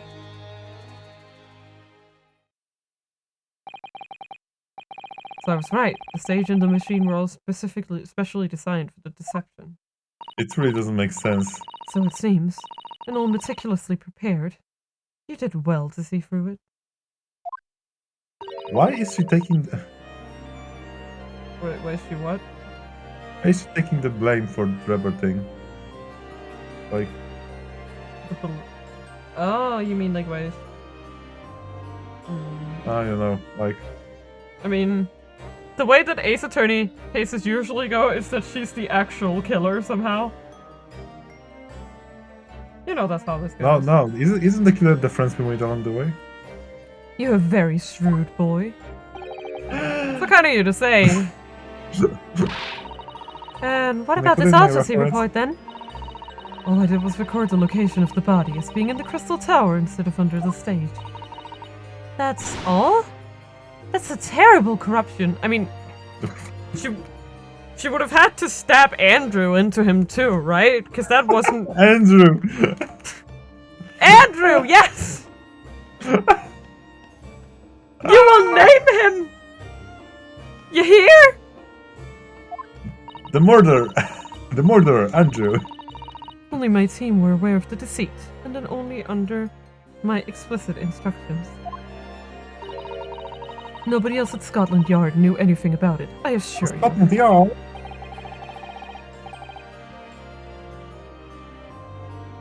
We must be thankful for small mercies, I suppose.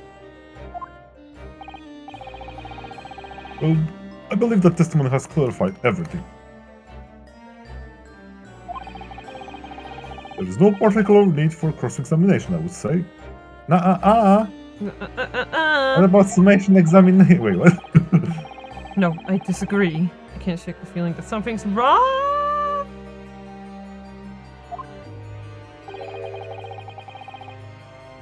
Just look at the expression of Dr. Seif's face. She's way too fucking smug for someone who's admitting to murder.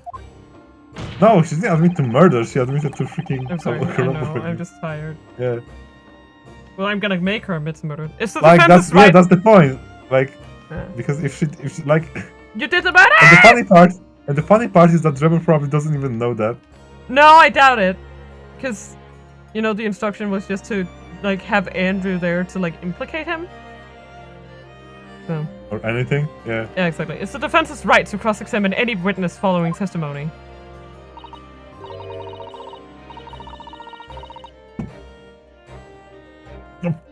I know, I needed something to drink! What is it about you Japanese that makes you all so doggedly persistent? Huh. Very well. If you so desire, counsel, proceed with the cross-examination. Yes, my lord! My lord. Right. The waxwork blood. Okay. It all began at the scene. Mata! It was the scene of the crime. From what you described before, it sounds like the note was anonymous.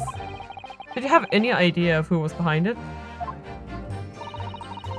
There are very few people who know about what really happened 10 years ago to start with. But anyway, I'd never heard of this engineer. So no, I had no idea. Yet despite not knowing who was behind the plan, you went along with it? I had no choice. Protecting the professor's secret was my only concern.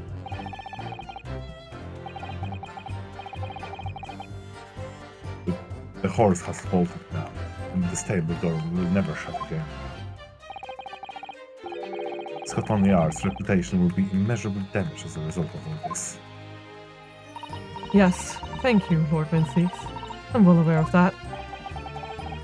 So, as I understand it, what you found, the birdcage was the waxwork model, where then was the victim's body. Under the stage, under the stage, Under the stairs. under the stage. So you knew about the special construction of the stage just to carry out the trick then? It was quite obvious what had happened with the victim and the waxwork. And you switched the two over, didn't you? In other words, you recorded the victim's body as having been discovered in the Crystal Tower, and the waxwork, you wrapped it and sent it by carriage to the specified address at the specified time. And why were you given such directions?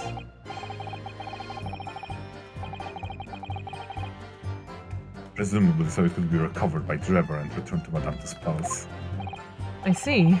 And then you put the birdcage back on the experimentation stage?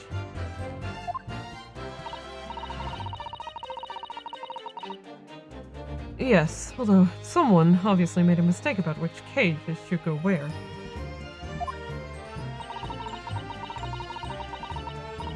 Thought I'd made it perfectly clear to the team, but still. I suppose you were focused on the victim's body, that being a more important detail. Well, I bet. Dot, dot, dot, dot, dot. The body has to be arranged in certain ways to implicate the defendant. And then, when you say arranged, I presume you mean with this? Yes. The instructions in the engineer's notes said something about along the lines of fabricate some evidence to make it clear that Hairbrain alone could have killed Asmon. So, you mean that was your doing? Yep. Yep. Yep. Yep. Yep. I fetched Hairbrain's ridiculous screwdriver from the stage. Come on, call it.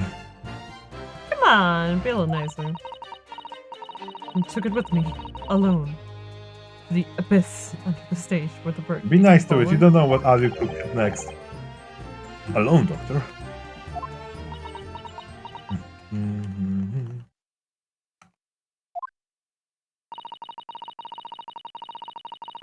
I didn't feel it would be appropriate to involve anybody else in that particular part of the deception. I see. I'd see. I be too. Oh shit! There was a void under the stage where I found the birdcage lying in the dirt. Ominous music. I approached it, leaned down, and slowly opened it up.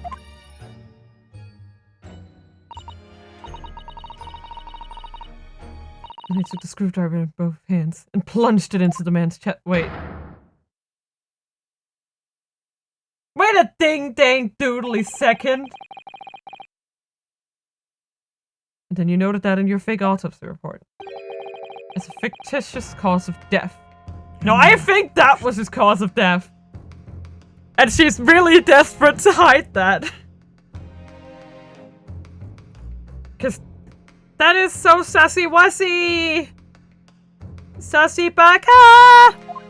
Okay. Exactly. So the actual cause of death was Andrew too hard, and who's to blame? The trauma resulting from the 30-foot drop. That's what you wrote? My word.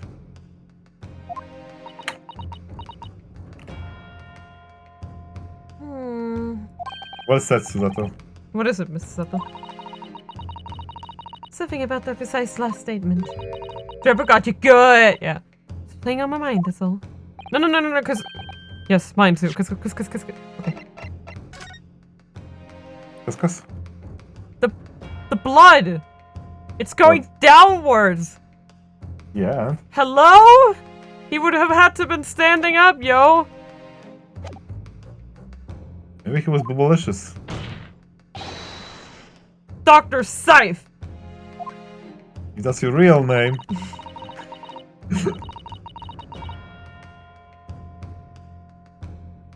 There's really no need to shout. I can hear you perfectly well. Dr. The defense calls for you to add what you just said to your formal testimony so I can dunk on it.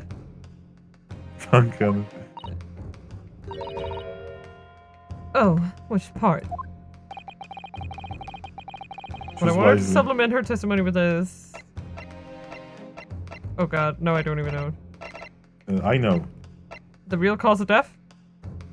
No. What she did to the victim then. Yeah. How you stabbed Mr. Asman in the chest. That part. Fine, if that's what you want. But there's really no need to point. Yes, there is! I do the same. The prosecution concurs and points. Yeah, the prosecution concurs to point. Eh. Eh. Get it, Bob. Get him, Bob! Also, blood wouldn't have come out at all if he... Yeah, that too! That too! But I don't know if we're advanced enough to know this, so... Advance and Very well, you will supplement your testimony now, witness. If you wish, my lord. Wish me, Lord. Set over the victim's corpse where it lay in the toppled cage and plunged the screwdriver into the chest. Ho ho ho ho ho ho ho. Hon, baguette. So we use... Sorry. That's Andrew! Andrew! So it was you who stabbed Dr. Asman with this? This. Yes. Far easier than dissection, I assure you. No precision required. What a welcome change! The victim died instantly from a snapped neck. All I did was carry out the instructions I'd been given. As unflinchingly as ever, no doubt. Imagine you didn't bat an eye when you drove the weapon into his body. There was no need to bat my eyelids. What else did you do to twist the facts? Remind the court, why don't you? No. Dang. If you wish.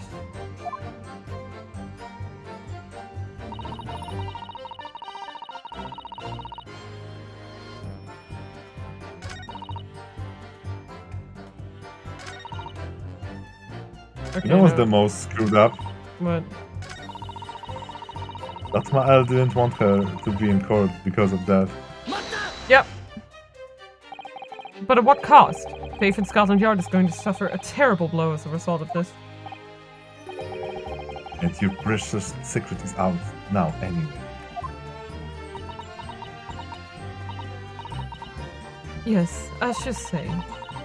And I take full responsibility. Blow me down, that side! No! Surely there was some other way you could have protected the secret. No, there really wasn't. I've done my utmost, believe me. In many ways. I respect your determination. Shouldn't a cop not be on the jury? Look, there are only 5 people in fucking London, okay? Wow, it was 20 last time, now it's 5, damn. Yeah. There's just they're getting less and less. Bro, I nearly froze under the cold stare as she said that. I do believe she was being genuine, though, Mr. Naruto. Moi. No. So that's her story. She's admitted everything and revealed her full involvement in the crime. I don't wonder if there could really be much more to it. Well, I don't know, but I just have a feeling. Do you, Mr. Naruto? The truth is, I find it strange too. How those two are reacting to this in completely opposite ways, I mean. Yes, exactly. For some reason I feel sure they're still trying to hide something.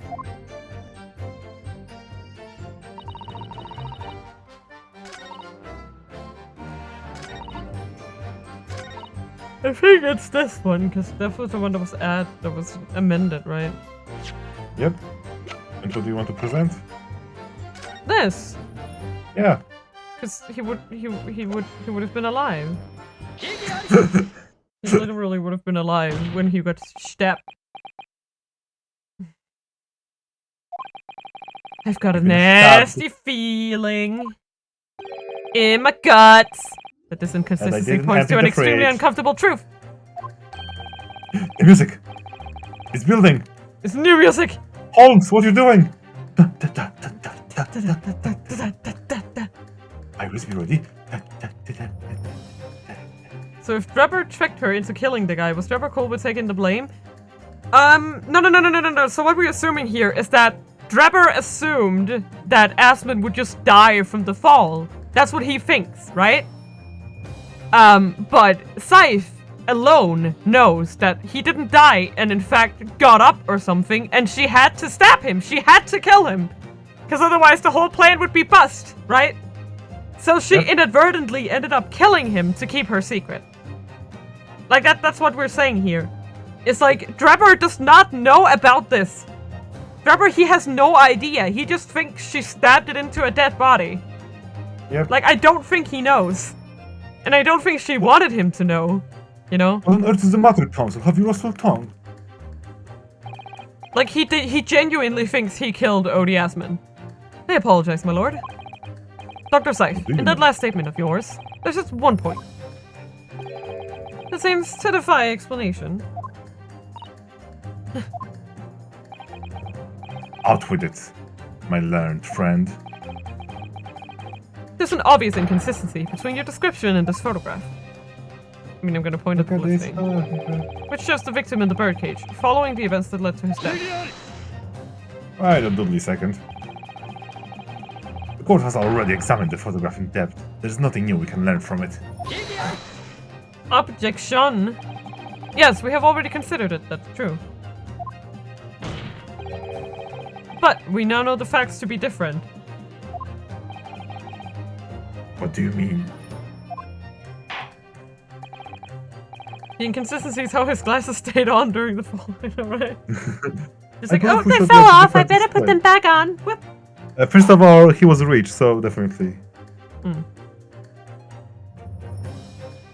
Doesn't have earpieces. That's fair. I believe we should let the defense explain. They just made that well. Why in this photograph would we see the alleged inconsistency with the witness statement? A. Super glitches. Look closely at the bloodstain on the victim's chest. It clearly extends in a downwards direction, toward the man's feet.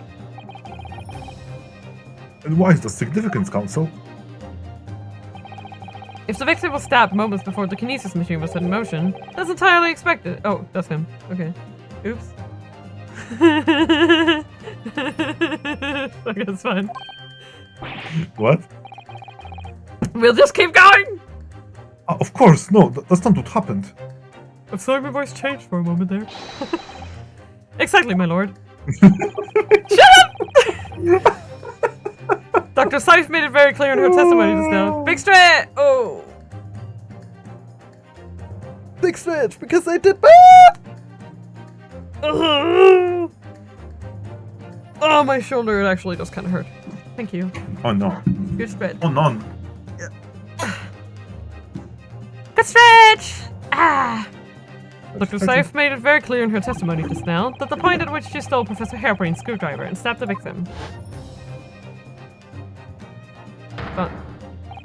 was after the grand deception was set in motion, when the birdcage had fallen below the stage out of sight.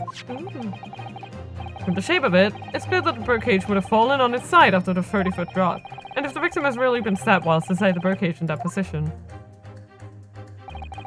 the blood from the wound would have spread out equally in all directions.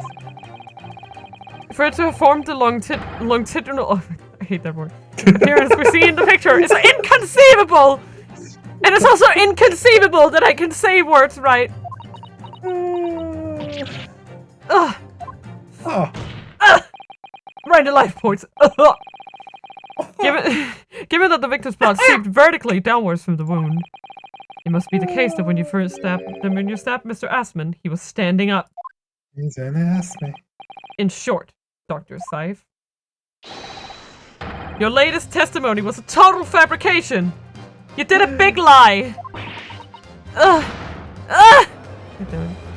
the life points of me. I knew it. I was right. I was right. See? No, I bet that's... I don't know why. Right. I was right. I knew it. I'm so smart. I knew. Sorry. I'm Smart. sorry. Be smart. Okay, there we go. What? Now I've identified that contradiction, there's only one way to explain the facts. We've all been under a great misapprehension here. What? What? What sort of miscomprehension?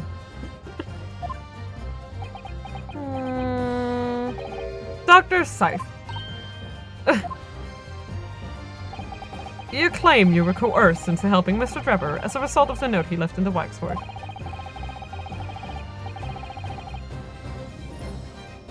You claim you made changes to the scene of the crime to implicate the defendant. And you claim that you offered a fake autopsy report to cover your tracks.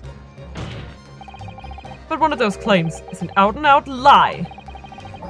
Because the question of what the bloodstain really tells us has only one possible answer. Is that the case? What is it, man?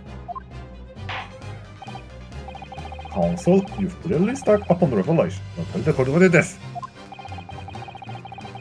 Which part of the precise story is shown to be a lie by the contradiction in her testimony? I'm guessing the stabbing of the victim? Or the autopsy report? No, the autopsy report! Or what? This one, the autopsy stabbing, report, yeah. right? No, the stabbing. Is it? Okay, this is stabbing, because... Right. Because this is true. Like, yeah, that's fine, but like, the point is like, she lied in the testimony about the stabbing. Stabbing. In the testimony, she didn't like... Yes, it's very simple if you consider the sequence of events.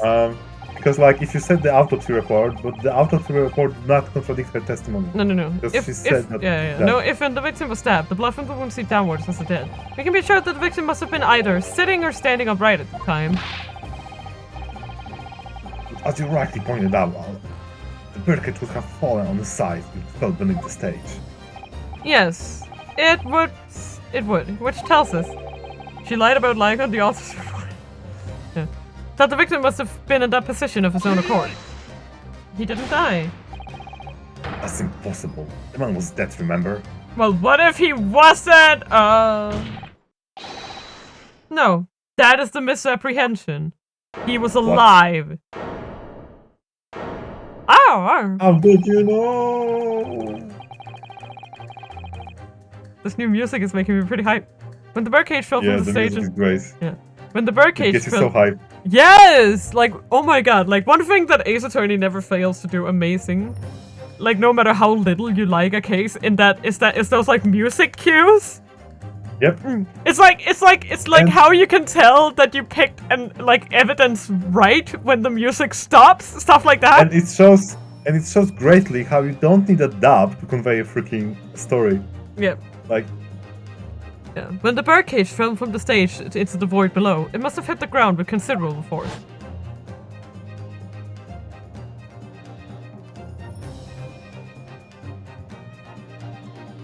oh, that was what the fuck? Can't beat Danganronpa though. But Mr. Athman didn't die in the fall. Oh, the fall. Yeah, I remember the season. Yeah. Ugh. He probably lost consciousness for a while, but when he came round, he got to his feet to climb out of the cage. Yeah, it's just a flash. Just a concussion. Just as Dr. Oh, Scythe hello. appeared. Oopty-doopty. If the victim was in fact alive at that point in time, it changes everything. But yeah, like, and to me, like, the Great Ace Attorney is, like, way more my style of music. Like, I like this soundtrack specifically. Yeah, see, he didn't know! He didn't know. I knew it. Mr. Odie Asman's killer wasn't the defendant, Professor Albert Hairbrain, nor was it the mastermind behind the stage trickery, Mr. Enoch Drebber. It was you, Dr. Courtney Scythe. Ugh. Ugh. Drebber's such a loser. He can't even get revenge right. Catface. Order. Yep, he is. Yep. Yeah. Cannot even kill a guy. I mean, then again, 9. It's possibly true. I mean, 9 meters isn't one of those like. It's like, you know, it's especially when he's like in that sort of like, you know, like the cage would take the brunt of the fall. Like he would get injured. It depends. Yeah, like again, he was gravely injured, but I don't think it's a very surefire way to kill someone. Yeah, but yeah, listen, like, yeah, it may be not surefire, but like, it's really easy to freaking snap your neck. Because his neck was not secure. Yeah, that's true. But still. Have you been taking me for a fool? It was you, was it? You killed him? Wow. You hoped that by admitting to being an accomplice in Mr. Drebber's scheme, the trial would end. Before you were accused of a far worse crime. Cold-blooded murder! But that play was really good. Oh, do shut up. You're so desperate now, you're making all this up. As if I would do something like that. Objection! I assure you, defense is not desperate, Doctor. Mr. Naruhodo has established the fact using evidence and logic! Facts and logic against what, Doctor? I don't want anything, just shout objection, please. Huh, logic. Don't make me laugh. Sadly, your logic has a gaping hole in it. What do you mean? I thought it was obvious. A motive, boy. You're lacking a motive. A possible reason would I have to kill Mr. Asman. Asman was involved in any number of criminal activities, from coercion to theft to murder. But there is no connection to Dr. Scythe there. Okay, this is the biggest reach of this case. Yeah. Okay, yeah, time to reach! Stretch those arms, because we are reaching, boys! True. There's no obvious motive. But there's still something in the back of my mind. I'm sure I've seen something somewhere that hints at why the coroner. Biggest reach of this case. It's the cape! Fuck. The what? No, you remember from that one case? Was it in the second game? The cape fell on the bust and... Oh my god. No, Mina, I don't remember because everyone deletes this case from their mind. Okay,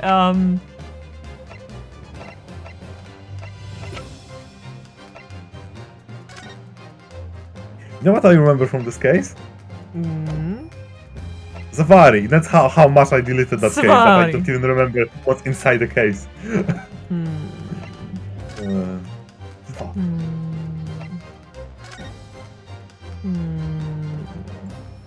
What are you doing? I don't know, I'm trying to figure out what it is! Go back.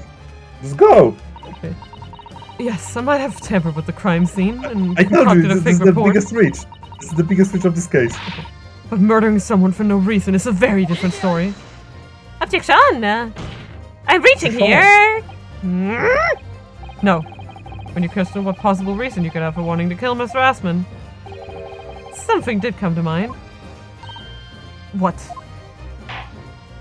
The lost cat on the newspaper must have something to do with it! I know, right? Yep. Was it the council unlighted the court at once?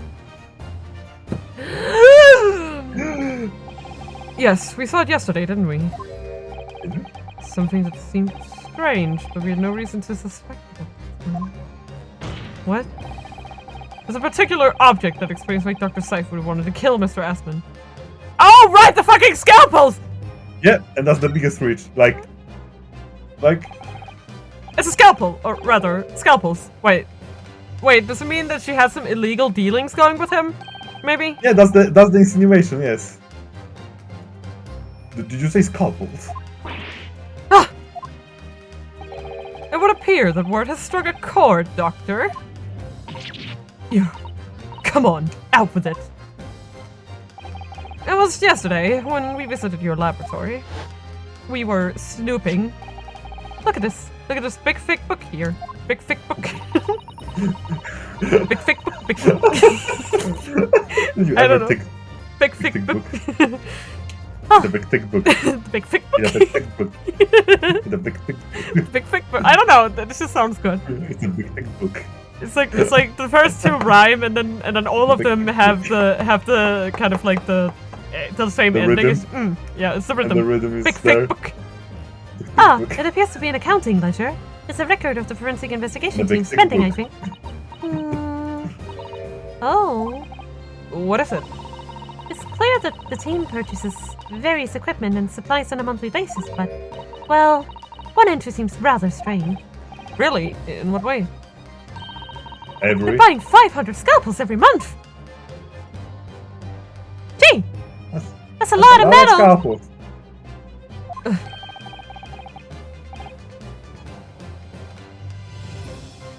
500 scalpels a month?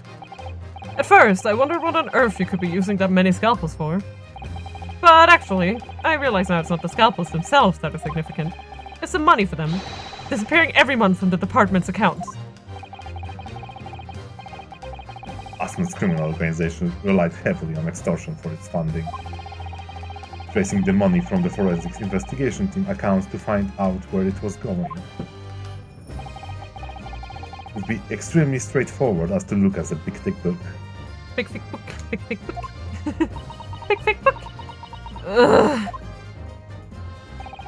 10 years ago, when Mr. Asman was still a journalist and wrote this article about Mr. Trevor, he may well have stumbled upon information as he was researching the story. Oh! Information relating to Dr. Seif's darkest secret that he would use to rack money from her for the next decade. That actually... I know it's a reach, but it makes so much sense! It is. It makes so much it sense! Does, but it could be made so much better, like, I don't like how it was made. Like, I think if we could have established the sort of extortion thing... Yeah. Then it would have, cause like this part is not a reach. I don't think it's a reach. That if he wrote this article, he might have, had an epiphany like we did, that something seems off about the timeline, and he could have like put the pieces together himself. But I don't think we established well enough how he was getting money. If that part of it had been somehow weeded in more, that it was like, oh, he was the horrible man who would extort anyone to get his money, you know? Because like, oh, we found a ledger with a lot of scalpels. Yeah, exactly. Like, it's, I don't know, we could have used a bit more connecting info, but maybe that's it, and yeah, it is. The one thing we found, Her dark secret, good lord, you mean? I don't know what happened on the night of that execution 10 years ago. But clearly, the opportunity to rid yourself of that menace was too tempting to pass up. Menace. So in the end, you weren't coerced at all, were you? You did it entirely of your own free will. You stabbed Mr. Asman in the heart with all your might. To silence the blackmailer who knew your dark secret forever. That connection everywhere is just like, yeah. You'll never understand. None of you. None. It's like, this is the only time we get to see that thingy on the back of her head, by the way. I keep thinking of that whenever I see it. But we've had to keep covered up all these long years.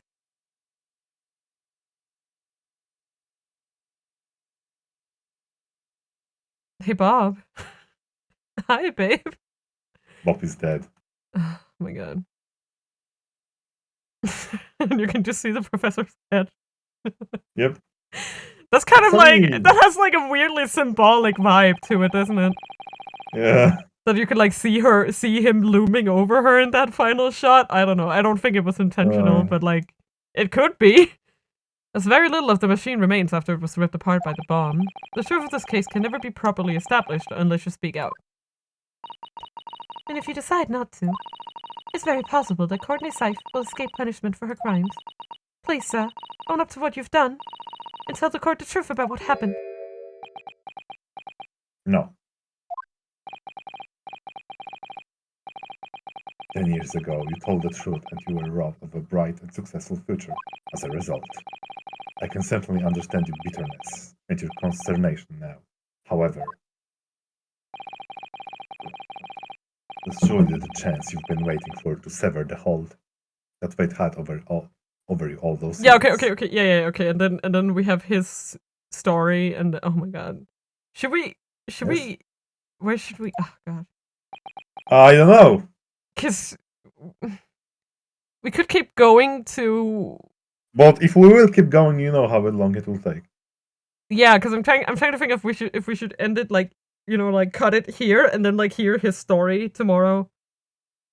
I think we should, because like it's probably the best place Yeah, to do it. Otherwise it's extremely weird. Yeah, okay. We'll do that. This is a good place. Because there's there's always that after trial segment that also takes a while. So we'll not only have to listen to his story, educate, then go outside, then have a talk, blah blah blah, you know, and then there'll be an ending to the chapter, you know. So we still have at least like an hour and a half, I think, to go. So even if it was under an hour, I might have done it, but it's not. So yeah, it's probably not. I don't think it is. Yeah, okay. I'll just switch it over to the chat screen because chat, because there's no music on the game. That was a lot of fun. I love this game. I fucking adore it. It's fun every time. I could play this game 20 times and I still wouldn't be tired of it. I don't know why I enjoy it so much. It's just, I guess it's a special interest now, because I've been this game has been living rent-free in my life for like... Yeah, and it's really fun. 2-3 years now? Yeah. 3 years at least, I think. I think I started watching the Let's Plays in Japanese in 2018 at the latest, because it was while I was in Japan I started. Okay, it's really fun when you do the voices also with this. It's like... Yeah, I think, yeah, it was like 2018, I think I started watching them. It was a lot of fun. And, yeah. Fun. Funny, fun. So that's a lot of, you know. That's a lot of damage. And oh my god. A lot of stuff is, okay. Yes, I'm just, a lot of stuff is happening! Are you okay? Also, as you can hear, I cannot shut up when I'm playing. So What? Well, I know, right? If anyone would be interested in like just chatting streams, maybe I should put a poll up somewhere and ask if anyone would be interested in just hearing me ramble or something while I do some idle work. Maybe I could like work on. I guess I do have like a Mina design I could start working on. I'm not a great artist or anything, but maybe that would be fun to watch. Me trying to come up with a concept. Making collages of different shit and stuff. I don't know. If that's something you would be interested to participate in, then I would definitely do it. As like off times. Like right now, I do want to push through at least until we finish this game. So my weekends open up a little more, because like right now it's pretty tight.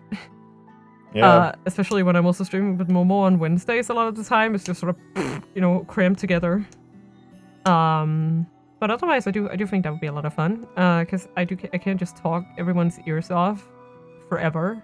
Like, you know, I can just prompt people with, like, stupid stories from my life. Or I could talk about Vocaloid for 3 hours. Like, who cares? 3 hours? That's I could just like go through my playlist. I could literally just like scroll through my playlist and talk about any song that pops in. Yes. No, I'm literally saying that 3 hours is probably the short version. Yes, it is. It is. So there'll be a lot of fun. I could also do, as I've been talking about before, we could also try doing like a live translation stream. Which could also be pretty fun. People could like try finding a song requested, and then we could try working on it together. We've had a lot of fun. So there's a lot of stuff you could do.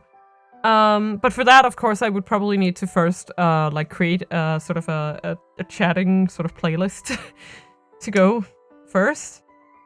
Because otherwise it would probably be a little bit stifling with no music going around like I have right now. But yeah. So let me know if any of that. I should probably just put up a poll, maybe my Discord and on my Twitter or something, and I can see what people say.